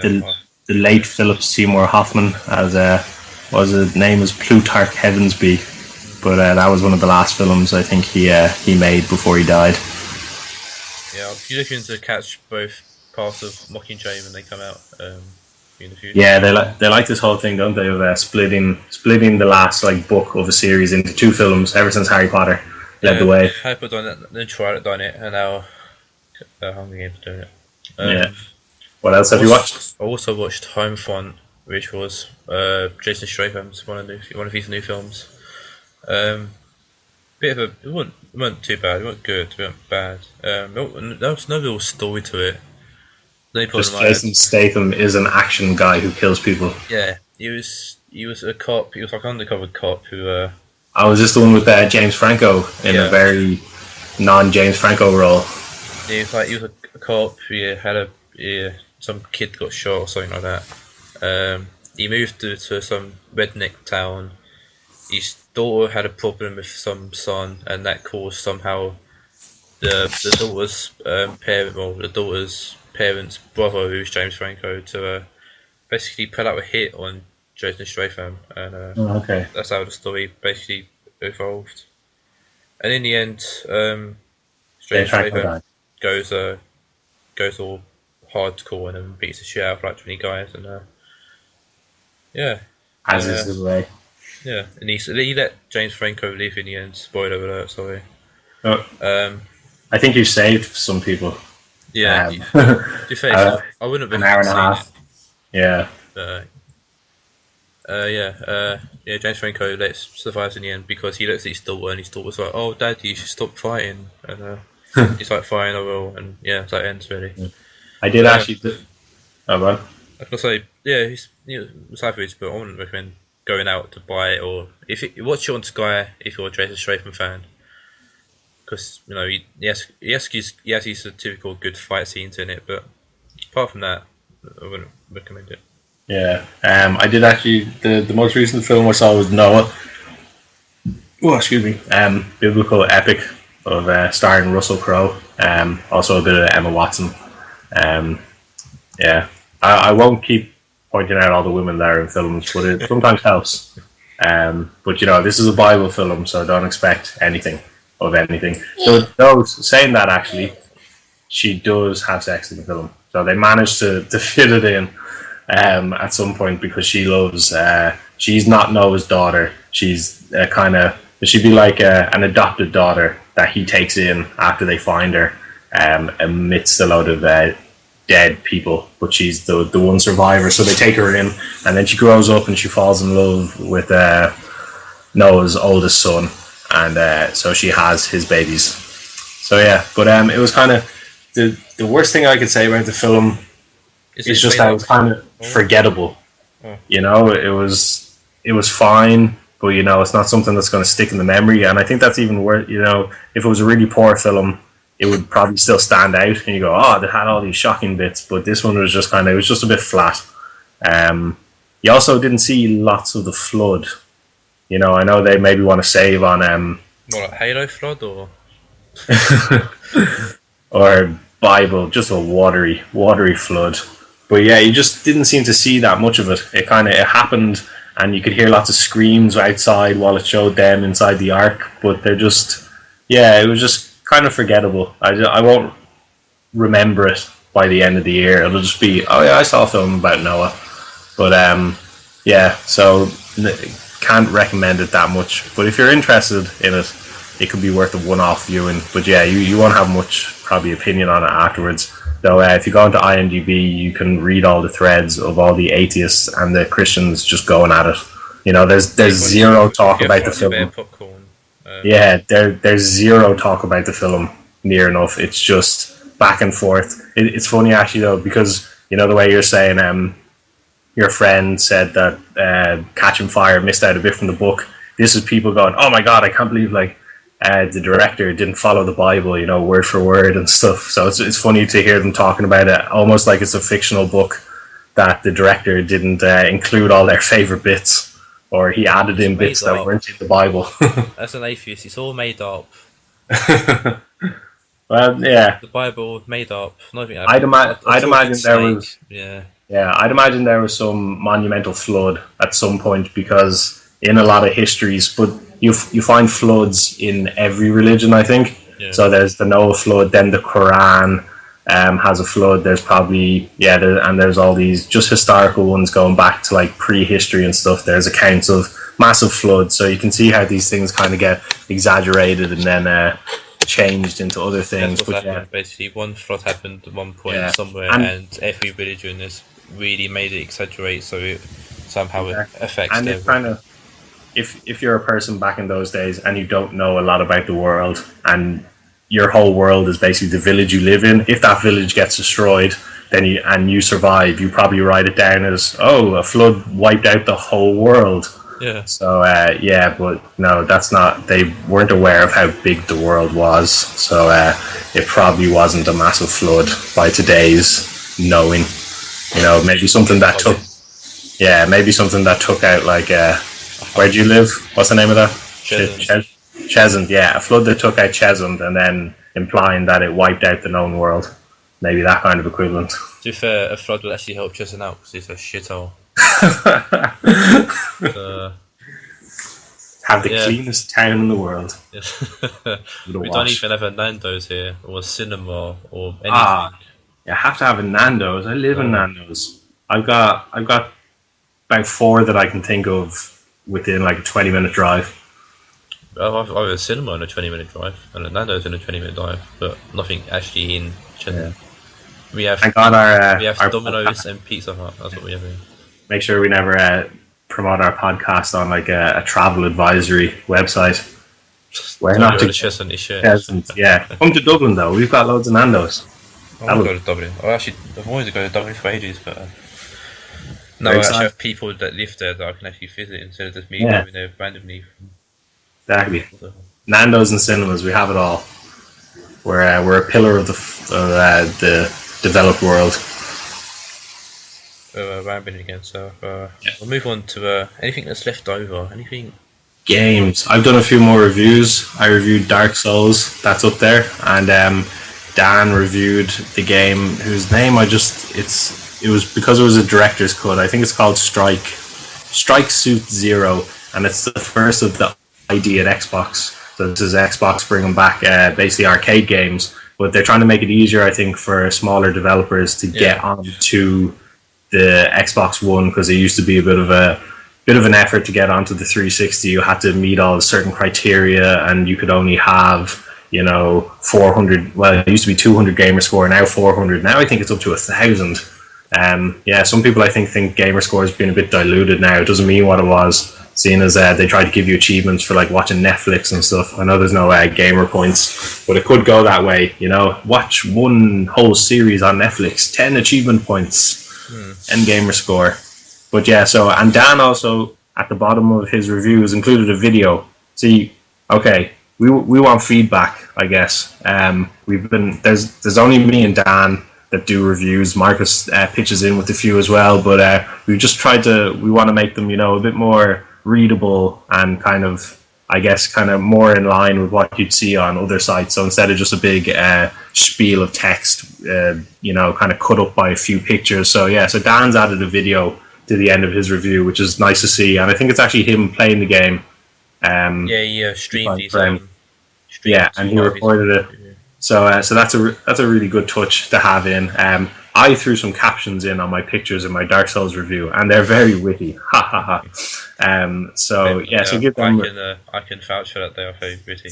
Yeah, and so I also reviewed Thief for the 360. For us people who are Irish. Thief, a game about robbing. I'll just call it Robbers. I reviewed Robbers for the 360. I also did Lightning Returns.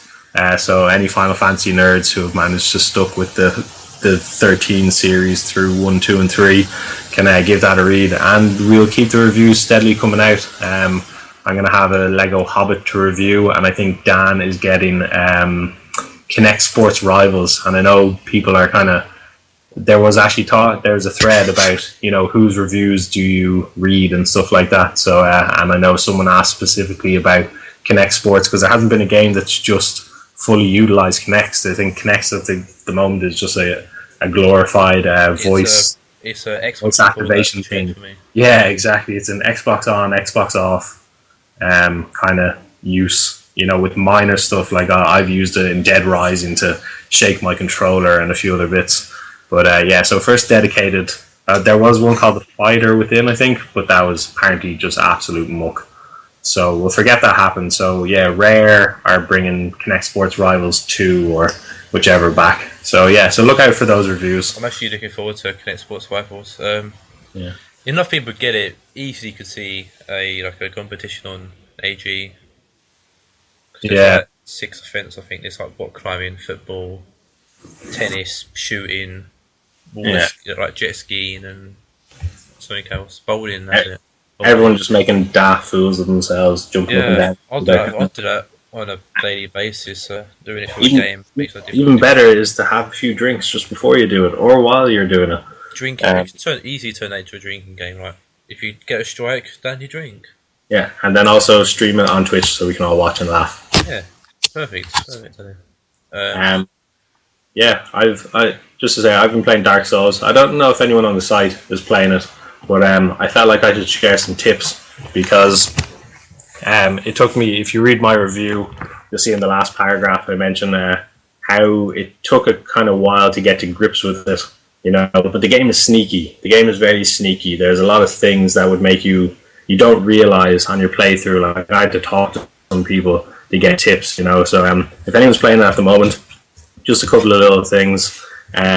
Don't pick a stupid class to begin with. Pick something with a shield. I tried to go with a guy with 2 swords, and it didn't work out. I got absolutely slaughtered. There's no really good way to defend yourself. So that was the first thing I learned. So I restarted. Then on one of my games, I joined a covenant. You can join covenants in the game, and I picked one that made the game twice as tough without realizing it. So I was wondering why I was getting killed so easily. I'm finding it hard to defeat everybody. So there's something called the Covenant of the Fittest. That is for people. Yeah, that is for people who are super good at the game. That's like your new game plus kind of scenario. So I think it makes enemies twice as tough to kill, and it makes you easier to kill. So and you die easily enough as it is, just on a regular basis. So you don't need to make the game harder on your first playthrough, unless you're confident and you cleared the first Dark Souls and you only died like 100 times, which is probably pretty good going as far as Dark Souls goes. Also, watch out for the 3 little pigs. Anyone who's gone to the hub world, it's called Majula. There are 3 pigs there, and you kind of see them and you go, yeah, I'll kill them easily. No, you won't. You won't at all. The whole area is covered in people's bloodstains of how they died being attacked by pigs. So you will die if you don't give them respect, because they take about 100 hits each or between the 3 of them. So prepare to dodge and roll your way away from them. And also a sneaky one was bonfires. Bonfires heal your weapons. That's really important because they respawn all the enemies in the area. So it'd be tempting to not rest at a bonfire, but yeah, you'll stop your weapons from breaking, which becomes really important because you're fighting someone and then all of a sudden you realize you've got to try and punch the giant dragon to death with your fists, and it's not really practical. So yeah, those are my Dark Souls tips. But possibly no one on the side apart from me is playing it, if they haven't mentioned it. But there you go. I haven't seen any threads or anything, so... Okay, well, someone has to be sneakily playing it somewhere. So, the 360 has great games. Don't give up on it yet, guys, unless you've sold it. But if you sold it... Speaking of the 360, the Wolf Among Us Episode 3 came out recently for that as well. So, yeah, get that. That's a good series. I haven't played the second episode, but I own it. And I think I have the season pass. So, I've got a lot of catching up to do. I sadly don't use my 360. I still have my 360, but I don't use it.